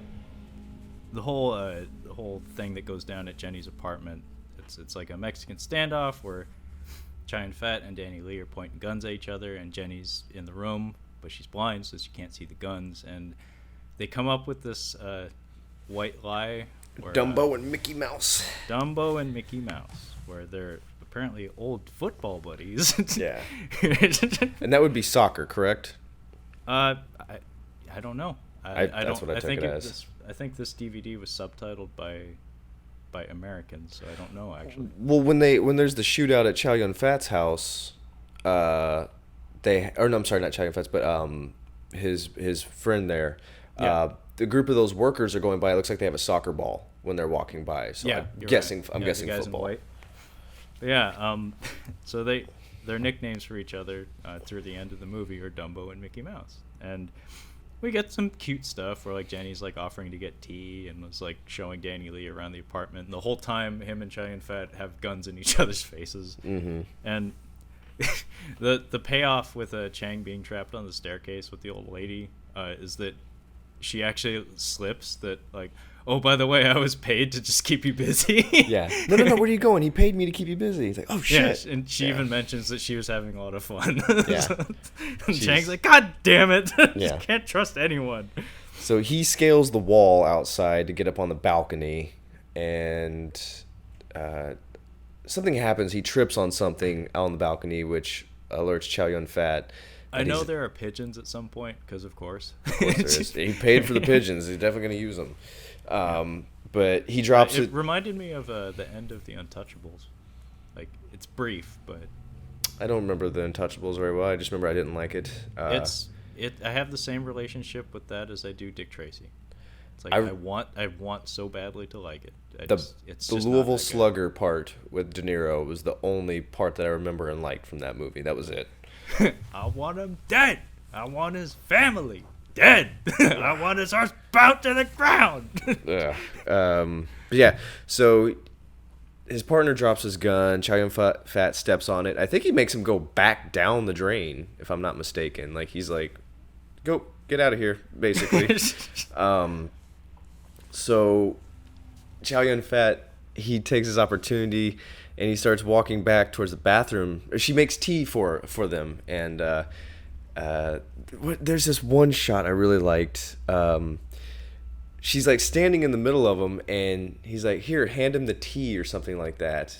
Like, she's like right in the middle, and his gun is basically right in front of her face, like underneath her chin or something. It was a funny little exchange right there. But he's like, "Okay, I'm gonna go to the bathroom," and they're still trying to play it cool because neither one want Jenny to know what's going on. So Chow Yun Fat goes out the bathroom basically, and Danny Lee actually says, "Oh, me too." Oh, me too. She like kind of stops him. She's like, "No, there's another bathroom over here." Basically, Chow Yun Fat gets down out of there, and Chang blows it again, by the way. Yeah, he does. And he looks out the balcony. He's like, "Hey, like get down there. He's gonna come out." And he's like, "I can't. There's a gun on me." And from behind, Chow Yun Fat comes down. He's got a gun on him. And I like this. He gets into the car with the gun still pointed at them and drives off. I thought that was pretty good. Yeah, pointed like 3 stories up. Pointed 3 stories up and drives away with that out the window. I like that. It was pretty good. Don't you fucking do it. Don't you dare. So we have the Hitman. Yeah, I think the character's name is Paul Yao. And this guy looks like he thinks he is hot shit. He's a good-looking dude. He's a good-looking dude, but he's real tiny. Yeah, he does think he is hot shit. He got sunglasses on 24/7. He's got greased back hair. He's got a slick black suit. So that show that I've told you about, the Dan Harmon show Community.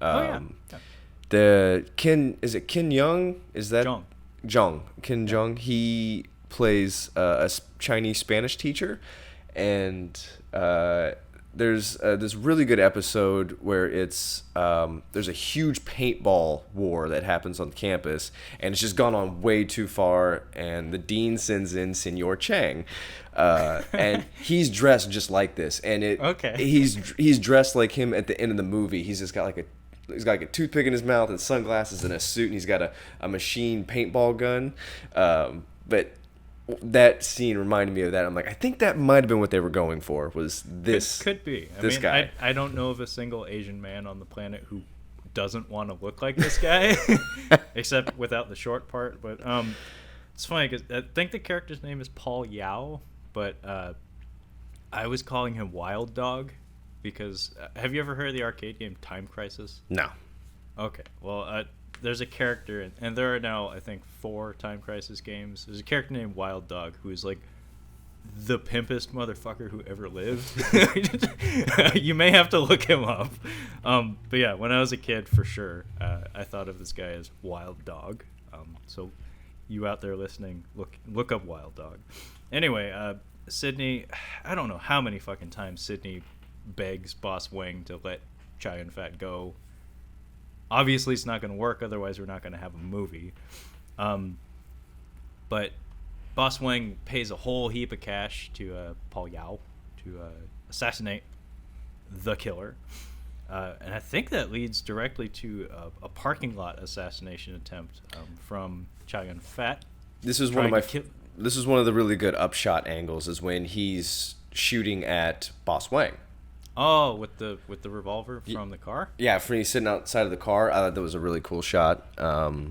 Yeah, so he's going to beat... Gigantic revolver, by the way. It's huge. It's Lucille. It's the size of Lucille. So his plan is to basically kill the guy who's trying to get him killed. And this guy has a ton of security. Like, he has got 20 dudes around him normally. What's his face? Cool guy is like, you want me to kill him? I need you to deposit $100,000 to my account. Here's my account number, and then when I'm done, I want another $200,000 in that account. And he's like, I don't care if he has a gun to your head right now. I won't lift a finger until that money's in my account.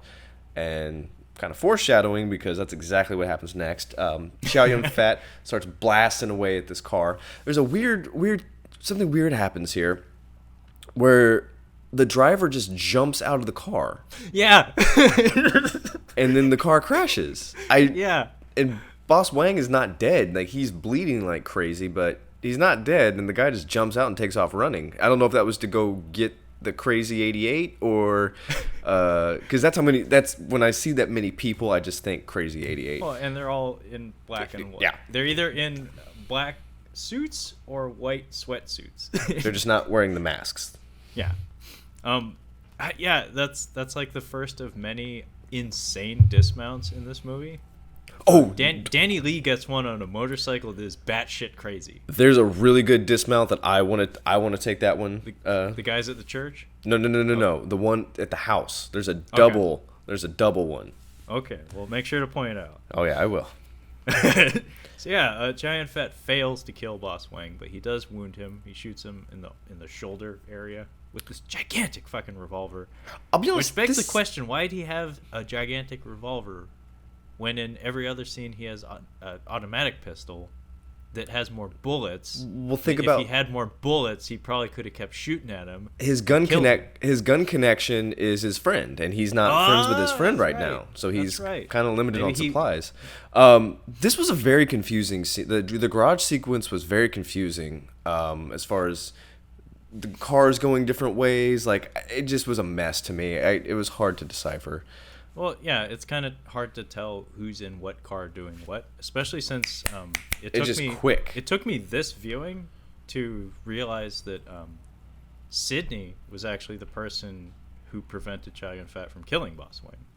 Because Sydney gives chase in a different vehicle, so now there are three vehicles involved. I thought that was the detective when I was watching exactly. The first time I watched it, I thought it was Paul Yao. Yeah. But no, Sydney pulls out a pistol and shoots from his car and shoots at Chow Yun Fat. Yeah, because Paul Yao comes in later with the gun. Yeah, so Sydney gives chase. Man, Killer gets chased a lot. Yeah, he gets chased a lot. And they pull out to like a scenic view of the city. Really nice. A lot of smog though. Yeah, a lot of smog. And they have a nice like heart to heart here. Yeah. And there's a couple of nice quotes exchanged here. Chow Yun Fat tells Sydney, "I loathe seeing you demean yourself by begging," which is like kind of a bro moment. It's like, I know you're going to bat for me, but it hurts me to see you do it. And Sydney like chuckles and says, "I'm not completely without honor, am I?" And they go, "Ha ha ha." And Sydney says, "Ha, let's go back to my pimp ass home in the woods." Yeah. That looks kind of like Val Kilmer's place in Heat. Yeah, that's exactly what I was thinking. So yeah, the airport entrapment comes before the shootout at the house. So this is where he has the phone. After this, he has a phone conversation with Jenny. Yeah. And again, the town. The detectives are in the apartment, and they're like, she's on the phone with him, and she says that she's gonna fly away. Like, they're supposed to meet at the airport or something.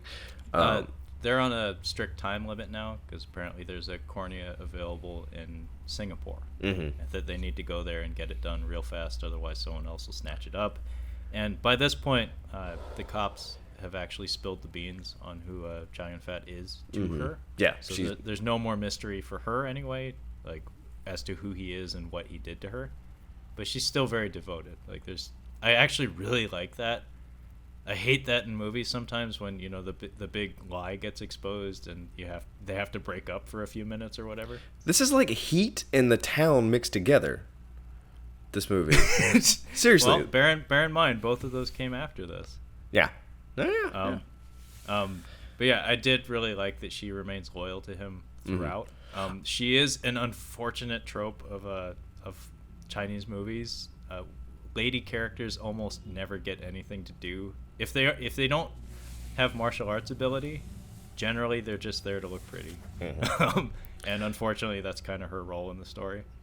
So yeah, they get to the airport, and this was really interesting. I like this scene a lot, actually. Yeah, I really liked it. It was good. Classic misdirection. It's misdirection. So she can't really see, and she just snaps for some reason. Like, the cops are there, Jenny's in there, she's waiting for him to show up. He hasn't shown up yet, and she just starts screaming in the airport. You can see in the background, it looks like there's a head of a company, some kind of CEO or just really high up in the company, is going to be getting on a train, and he is surrounded by 20 dudes, and he's like, "Take care of the business while I'm gone." And all at the same time, they're like, "Take care on your flight," or whatever. And the cops notice this, or the inspector notices it, and he's like, "Okay, something's going on here."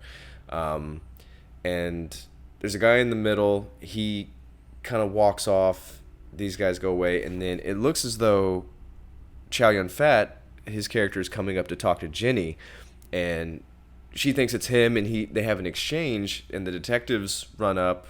He runs away. They're chasing him down. Well, it's not actually Chow Yun Fat. Chow Yun Fat was the businessman. I guess he hired a bunch of dudes for the misdirection here, which I thought was good. His disguise, he's wearing like a goatee. He's got a nice goatee. And glasses, yeah. So the cops are chasing this guy, and they realize they've been had.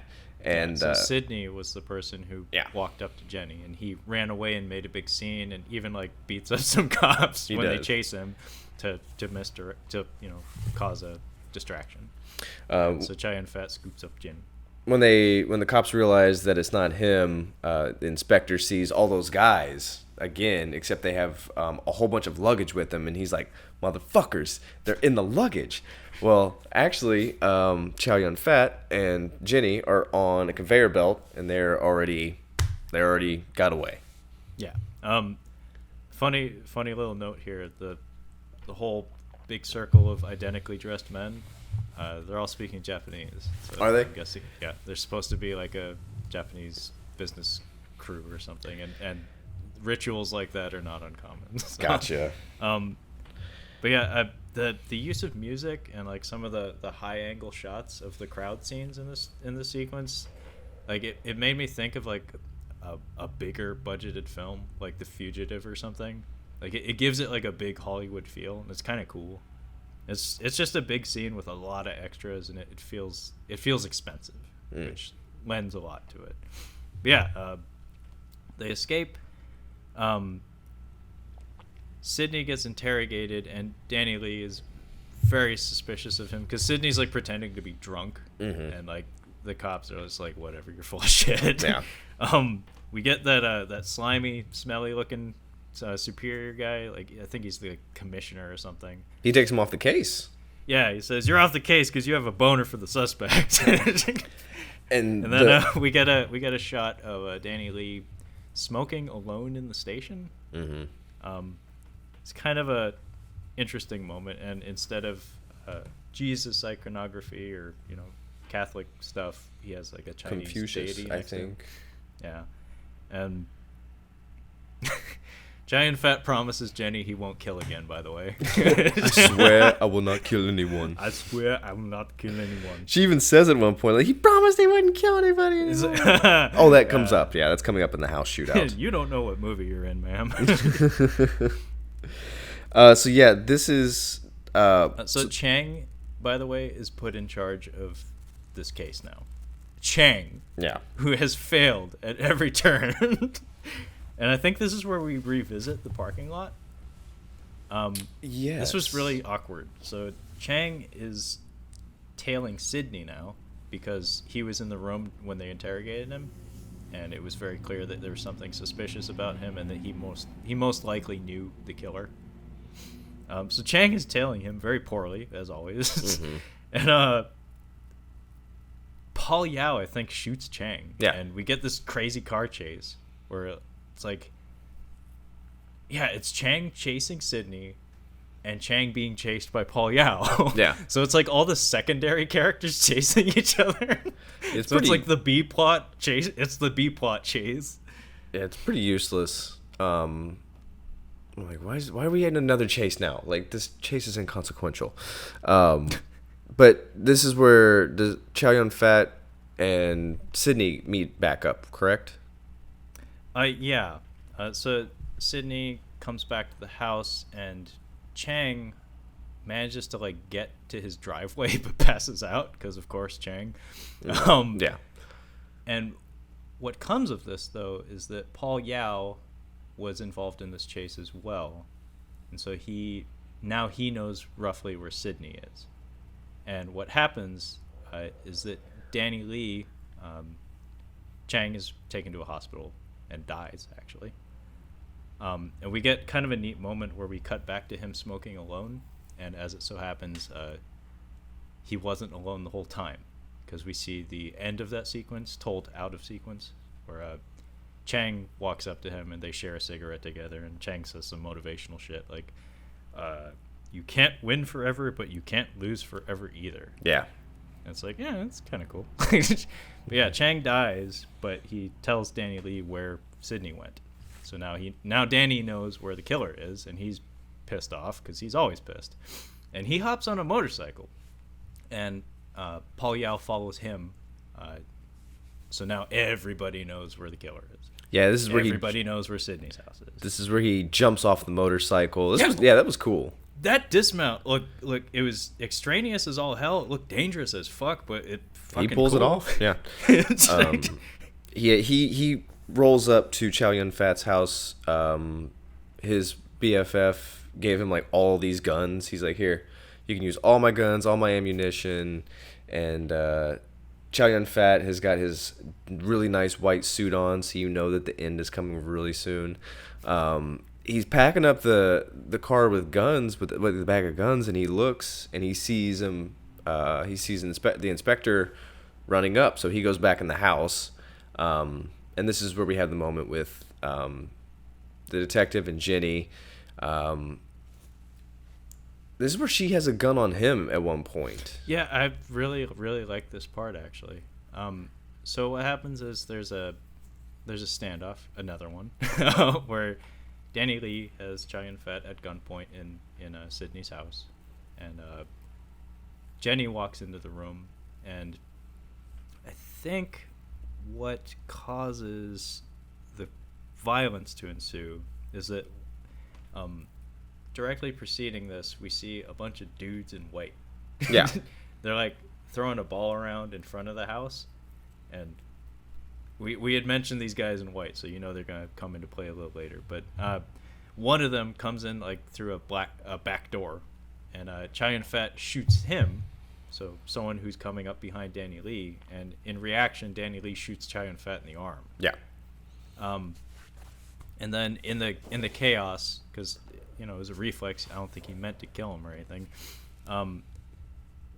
Guns are strewn out across the floor, and Jenny comes to Chow Yun Fat's protection, manages to get a pistol, and she points it at Danny Lee, and she's like, "Back off! I'll shoot you! I swear it!" And Danny Lee does this thing where he just like very slowly moves out of the path of the pistol. Yeah, because he's not threatened at all because he knows she can't see, and she accidentally pulls the trigger, and her face like speaks volumes, where she's just like, "Oh my God, is he dead? Did I kill him?"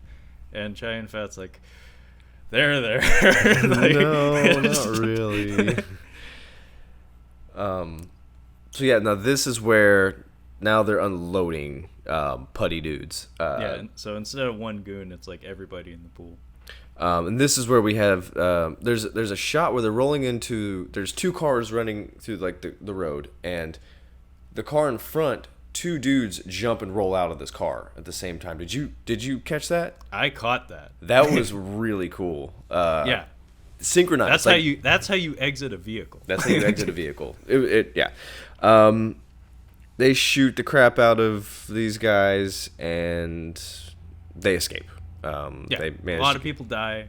Paul Yao shows up with some sort of shotgun with like explosive rounds in it or something. Yeah, it's kind of funny actually, because like a whole bunch of people get shot and everybody's in white, and then this tiny dude in a black suit steps out from behind the corner and goes "Ba-doom!" and this big fireball blows into the wall.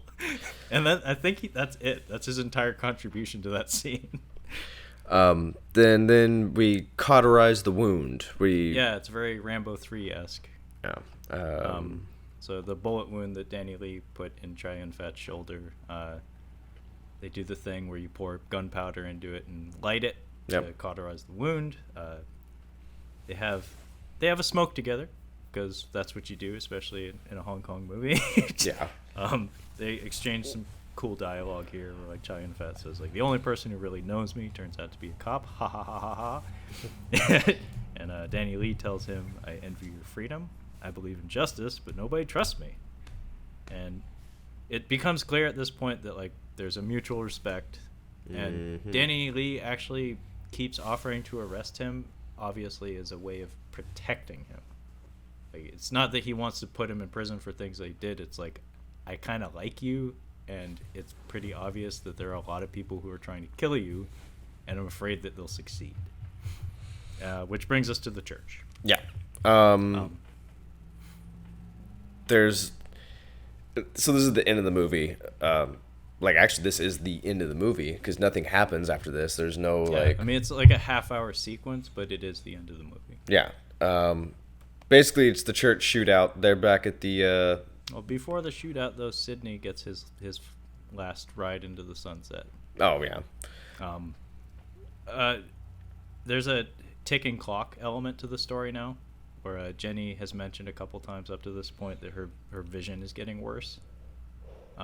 When Chow Yun Fat first talked to her, she had mentioned that she could only see shadows, but before that she could see shapes, like she could see outlines of people. Now he's like waving candles in front of her face and she sees nothing, which again, ticking clock, we gotta hurry. So we cross-cut between Chow Yun Fat and Danny Lee having more bro talk in the church, and fucking Sidney. He goes to Boss Wang's house again, Yeah. to plead with Boss Wang to let Chow Yun Fat go, give him his money, and we'll all be good. Pretty awesome sequence here. Sidney goes into the house and again, using his trick hand where he's like, oh, my hand doesn't work right. He fakes them out and manages to kill a whole bunch of dudes. Unfortunately, not enough dudes because there's a whole truckload of them in the house. Yeah. And he gets the shit kicked out of him. Yeah, he does not make it. Yeah. So Sidney manages to escape.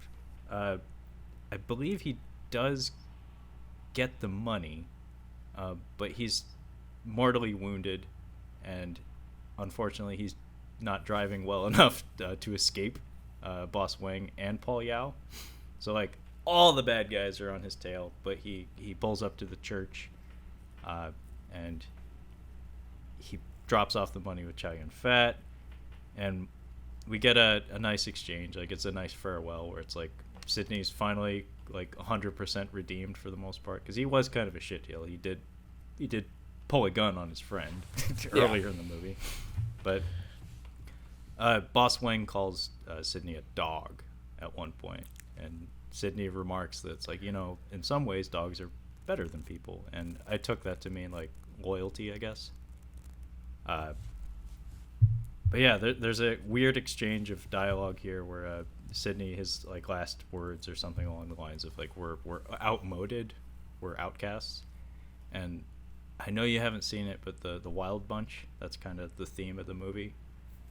And this sequence that's about to unfold kind of reminded me of that as well. So I wouldn't be surprised if John Woo was a fan of the Wild Bunch, because there are some parallels. Gotcha. But yeah, church fight. You've seen Face Off, right? It's a church fight. Except 1,000 times better, because the church fight in Face Off was just like a boat chase. It's like two gunshots. John Travolta gets stabbed in the leg, and then they're on boats. Oh, that's pretty much the that's whole. it. That's it. And then guy from Gladiator gets shot. Yeah. Guy with Scarface, Irish guy or whatever. So yeah, this is a whole big shootout. I was half paying attention at this point because I'm like, okay, it's a shootout. I'm like kind of I was kind of like looking at my notes a little bit and like, okay, shooting out.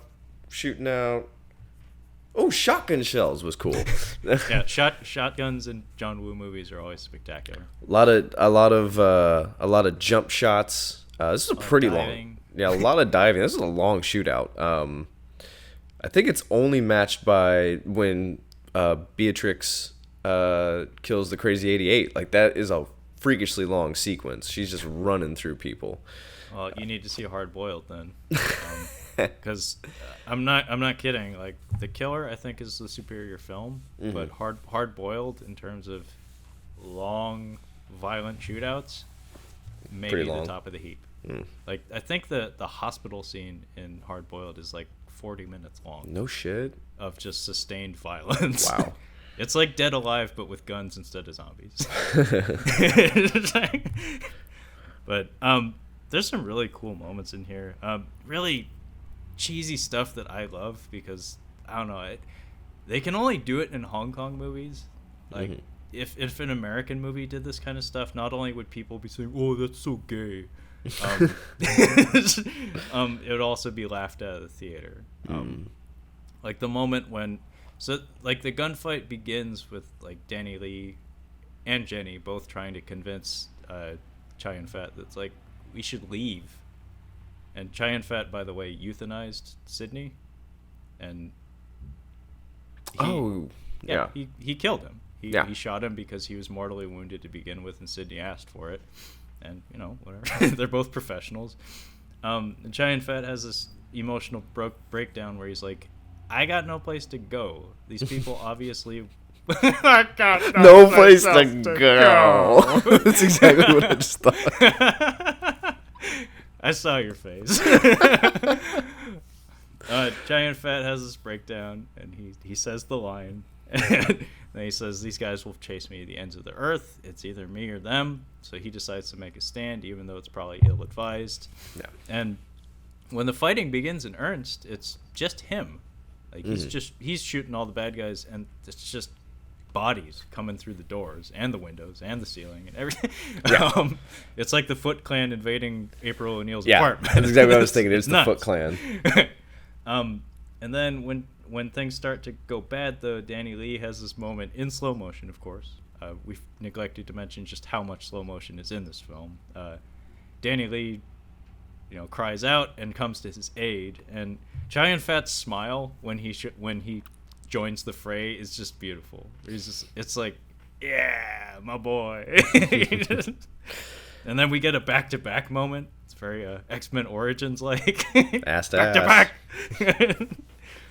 And this is where the scaffolding sequence that you had mentioned, very, very, very similar to Die Hard 2, happens here. So the sequence you had mentioned from Die Hard 2 is, the T-1000 fighting John McClane. They're standing on scaffolding. They're dressed up as like painters. And there's this beat in the Die Hard sequence where Bruce Willis is rolling on the ground and like taking shots whenever his arms are stretched to the ceiling. And I think that was copied directly from this movie, except it was done 1,000 times better in The Killer. Is that where he's rolling and there's like no human way, there's no possible way he could be hitting anything? Like he's rolling so aggressively and you're like, how is he hitting anything? What makes it bad is not only that he's hitting them, but that he's rolling actually very slowly. And I think part of the reason they had him roll slow is because there's like squibs going off on the ground near him. And if you got the timing wrong, you could like blow up Bruce Willis, which would be expensive and costly. I think that Die Hard is the only Bruce Willis movie I actually like.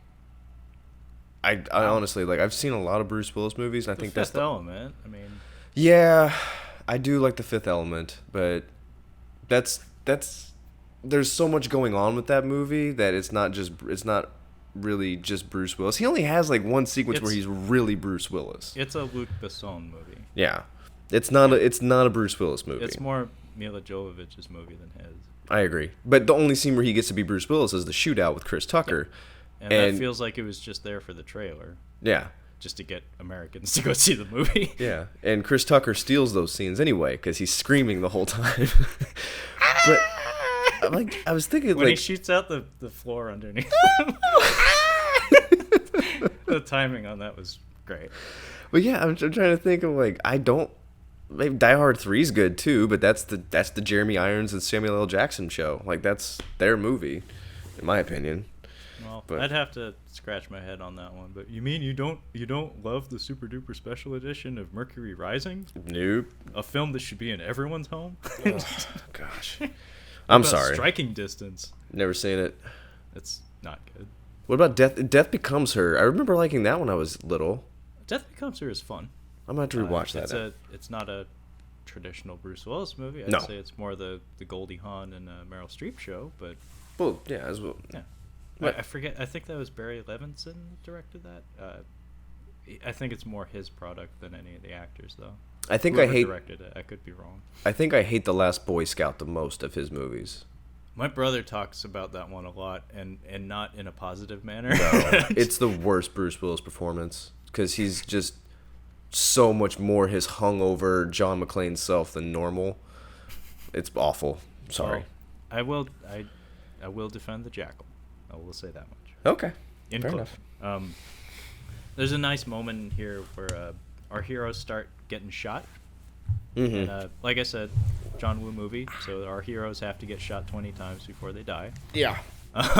Danny Lee gets shot in the gut, and we get this really awesome editing moment where the sound drops out when he gets hit, and then a dove drops down. I know, I saw that dove. It puts out a candle. I saw that dove. How many Chinese crew members were throwing doves at candles all afternoon just to get that shot? I wonder how many die on set, because I don't know how long he has them for, but some of them have to die. I'm sure, but we don't talk about that. We don't talk about that. Paul Yao arrives, and he makes his big entrance by shooting Chow Yun Fat, and obviously the fight's not going in their favor at this point. It's kind of, again, very melodramatic, very cheesy, but the escalation in the fighting happens when the statue of Maria gets blown up. That's when the choir music kicks in. It's pretty fucking beautiful. And then as the music's playing, we get these tightly framed close-ups of both of our heroes exchanging knowing glances at each other like, I'm with you to the end, brother. Yeah. It's pretty fucking great. And then I actually wrote an article about just this, like, 1 or 2 shots. Our heroes get their second wind, kill a whole fuck ton of dudes, and then they start to take the fight outside the church. So they start head for the doors, and this super cheesy 80s music starts playing, and they do like the super badass walk in slow motion to the door, and they tell each other how much they love each other and how much they identify with each other, and then freeze frame. We get a pair of freeze frames of their faces smiling at each other, and it's like just their faces in the frame. It's fucking beautiful. I put it on my list of the manliest man moments in cinema ever. Oh, I've seen some manly man moments, but yeah, it's just amazing. And again, for traditional American audiences, I'm sure they're like, "Oh, it's okay." The manliest man moment I think I've ever seen in a movie is when Brendan Gleeson in Braveheart, his dad got shot with an arrow, and he's chugging whiskey, and they're about to cauterize his wound. Him drinking the whiskey, and then like knowing what's about to happen, like that's probably the manliest thing I've ever seen. No, I put that one up on my list. I also put Cameron Poe walking to the head of the plane in Con Air. Got shot. When he's something about like I don't believe in miracles or something like that, but he's like, I'm gonna show you that God does exist, Bubba, or whatever. I thought you were talking about when he gets shot in the arm and he just keeps walking like he's a fucking Terminator. Oh yeah, yeah. He gets shot in the arm and he just goes, and he keeps walking. Jeez, he doesn't flinch. Yeah, no, he doesn't even notice that he's been shot in the arm. Yeah, I put that moment on my list. The killer moment was number 4, and then number 1 was from Sanjuro. No, it's from Yojimbo, which I don't think you've seen. Actually, I have to go to Barnes & Noble after we get done here. Steph's gone this weekend, and I'm getting her Christmas gifts together and wrapped up. I had one more I need to go to Barnes & Noble for, but I think they have I think they have a Criterion Collection section at Barnes & Noble, because I was looking online to buy Kagemusha. And I'm like, oh, Barnes & Noble. I'm like, we have a huge one just down the road. So I was going to go over there and get hers. I'm going to see if I can get that. I was going to go with whatever Criterion Collection movie I've been looking for that's there. And Yojimbo was on there as well. Be mindful, Criterion just announced a streaming service. I like having the... Me too. As evidenced by my shelf. But yeah, the scene from Yojimbo is pretty special. And I won't spoil it. Okay. It's just a very badass thing happens in Yojimbo. I'm excited. Anyway, I'm hoping they have Yojimbo, because I'm going to go buy it. Back to the badassery of the killer. We get outside the church and we have a standoff. Boss Wang has somehow managed to grab hold of Jenny. He shoots the priest, by the way. That's how you know he's a bad guy. Yeah. Because the priest was trying to help Jenny escape out the back door. And it's this little, like, friendly-looking guy with glasses and a robe. He does the as soon as the Maria statue blows up, he does spectacles, testicles, wallet, and watch. Yeah. He's like, oh no. That's gonna be a bitch to clean up. And yeah, we get this standoff where Danny Lee has Paul Yao captive, by the way. Oh yeah. So both parties have hostages, and for some reason Danny Lee thinks that having Paul Yao hostage is gonna mean something to Boss Wang. Well, first of all, I was assuming if you are a highly sought after assassin, you know some karates, and he doesn't know any karates. No, he's kind of worthless without a gun. Yeah, that's the difference between a $300,000 hit and $1 million hit. Is the $1 million hit knows martial arts? Yeah. By the way, Chow Yun Fat was the $1 million hit. Exactly. That's exactly my point. Yeah. So, Boss Wang dismisses Paul Yao by just shooting him. Good move. Good move. He does this really funny thing where he has a gun to Jenny's head, and then with his other hand he pulls out a second gun, and he puts that gun to her head so he can shoot Paul Yao with the other one. It's a good move. It's a great move. That's a great. Like, if he had if he didn't have that second gun, he couldn't have done that. It's just like, I just love watching how carefully he does it. He's like, I still got a gun to her head, by the way. I need my good hand though, because you can shoot someone with the left hand, but if you're right-handed, you need your right hand to aim. But yeah, the killer, I'm not sure actually who's aping who here, but there's a Die Hard moment again where Danny Lee has a gun in the back of his pants. Kind of similar to John McClane having a gun taped to his back. Mm-hmm. So, because Jenny's being held hostage, our heroes have to drop their guns. And what happens is Boss Wang makes the decision for them. He just reaches right out and shoots Chow Yun Fat. Mm-hmm. And as he's falling, Chow Yun Fat grabs the gun from Danny Lee's butt. Mm-hmm. And that's a real MacGruber move. Very much so. Jeez. And he and Boss Wang both fall on their backs because he shoots Boss Wang on the way down too. So both of them get shot. And we get this back and forth cutting rapid fire where they're both shooting at each other straight on. They're both like laying on the ground, like looking up. So it's like a very uncomfortable position. And then Trevor starts crying. Aww. Because the theme music starts playing. Chow Yun Fat gets riddled with bullets, and his eyes get shot out. I noticed that. Yeah, both of them. Both of them. And combination of slow-mo Chow Yun Fat crying out in agony and the theme music just crushes me every time I see it. It's pretty brutal. Him getting shot in the eyes, like him like kind of yelling is. He's a good actor, and him being in pain is like you kind of believe it. It's kind of a heavy moment because we're not seeing a lot of. I wouldn't say this is gore, but it's a bit more graphic than the rest of the kills in this movie.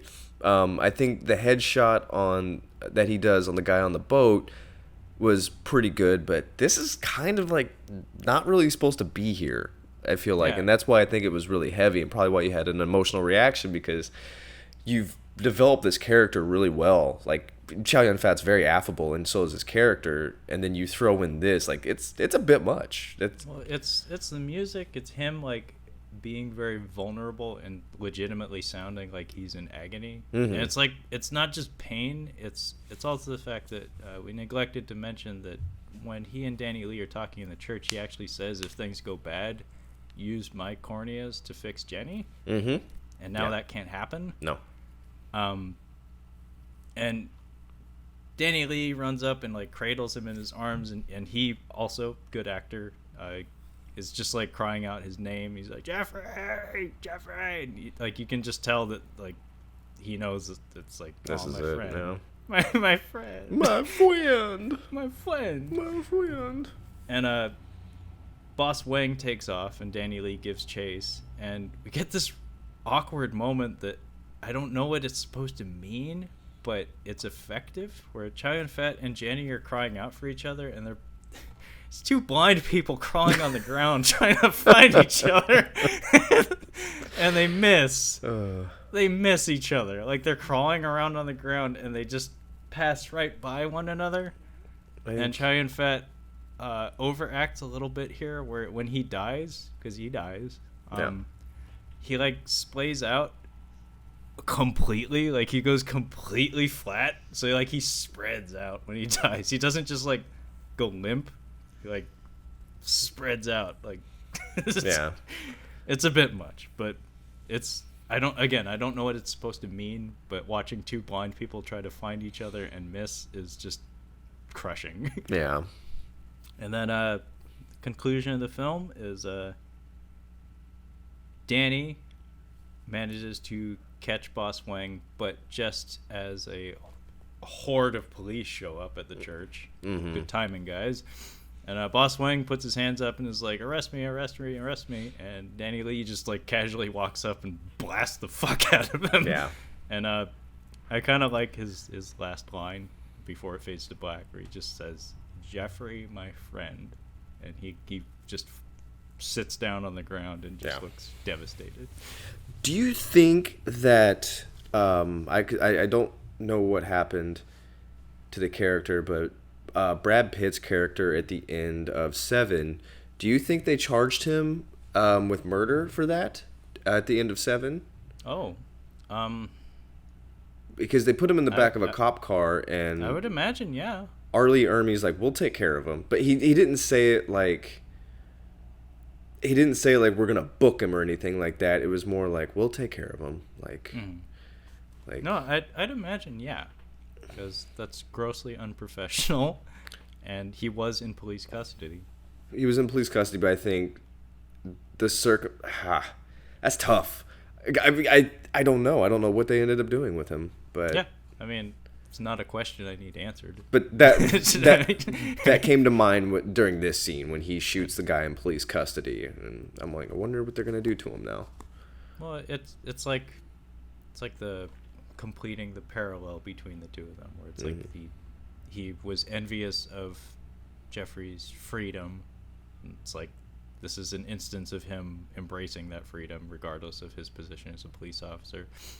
Again, there's a lot of symbolism, a lot of imagery in this movie that I don't entirely know what it's trying to mean, but it's impactful regardless.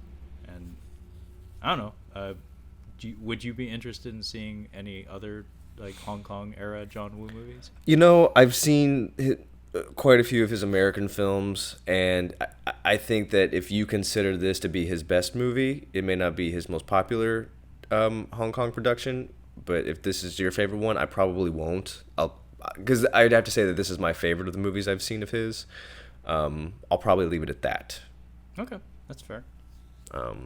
Just because I can see so much of Face Off, like, and I can see where it doesn't work very well in Face Off. It works really well here. Like I said, there's a lot of themes in, like, I'll just say Asian movies, because it is kind of a more universal thing. Like themes of brotherhood, like relationships like this, don't often manifest in American films because, no homo. Yeah. Because there's that fear that the especially audience in the 90s, will misinterpret it and Yeah. make a big stink about it. Whereas in like a Hong Kong production or a Japanese film or something like that, it's more accepted that it's like male characters can have these kind of relationships without it being sexual or whatever. See, I think it was tried in Heat. That's one of the problems I had with that ending was like he has this weird admiration for Al Pacino has a weird admiration for Robert De Niro's character. He's like, you know what, I respect you as a thief, but if you try to do anything, I'm gonna fucking take you down or whatever. And then at the end, when he inevitably shoots him, spoiler alert, and kills him, he holds his hand as he's dying. What did I just watch? Where I was reading. I'm sorry, the book I'm reading. This guy gets shot or is like dying in the book, and it's like an enemy. But he's like, I hate this guy, but I'm gonna hold his hand as he's dying because no one should be alone when they're dying. It's a theme that, again, this is why The Jackal came up. It's one of my favorite types of stories. The Killer is different because the two characters become friendly with one another, like in earnest. But I don't know, those man versus man stories where it's like you're stuck for 2 hours with these two guys who are going to collide at some point, and through the skill of the directing and the editing and the acting, you come to like both of them. So it's like, oh man, I don't want to see either one of these guys go. Yeah. I really love that format, and I feel like guys like John Woo have a knack for telling those kinds of stories. Partially because of the melodramatic angle. Mm-hmm. Like, again, it's not a style you see too often in American films. But yeah, I would recommend watching Hard Boiled just for the spectacle. Okay. Again, I do think The Killer is a superior film because it actually has fucking characters. Hard Boiled is just pyrotechnics and fun. Gotcha. But it's glorious. And maybe A Better Tomorrow, just because I know you like True Romance so much, Mm-hmm. and it's clearly clearly Quentin Tarantino drew a lot of inspiration from that, and in particular A Better Tomorrow too. I like parts of True Romance and characters a lot. Certain characters. On the whole, the film is so-so. It's okay, but there's just certain scenes and certain performances I really, really like in True Romance. The movie itself is meh. It's okay. Yeah, no, in terms of like moments and scenes, I get where you're coming from, because that's what I got from it too, and hopefully we'll talk about someday. I hope so. But on that note, thank you for catching up on The Killer. Yeah. I suppose tune in next time. Hopefully I'll be catching up on something that time. You?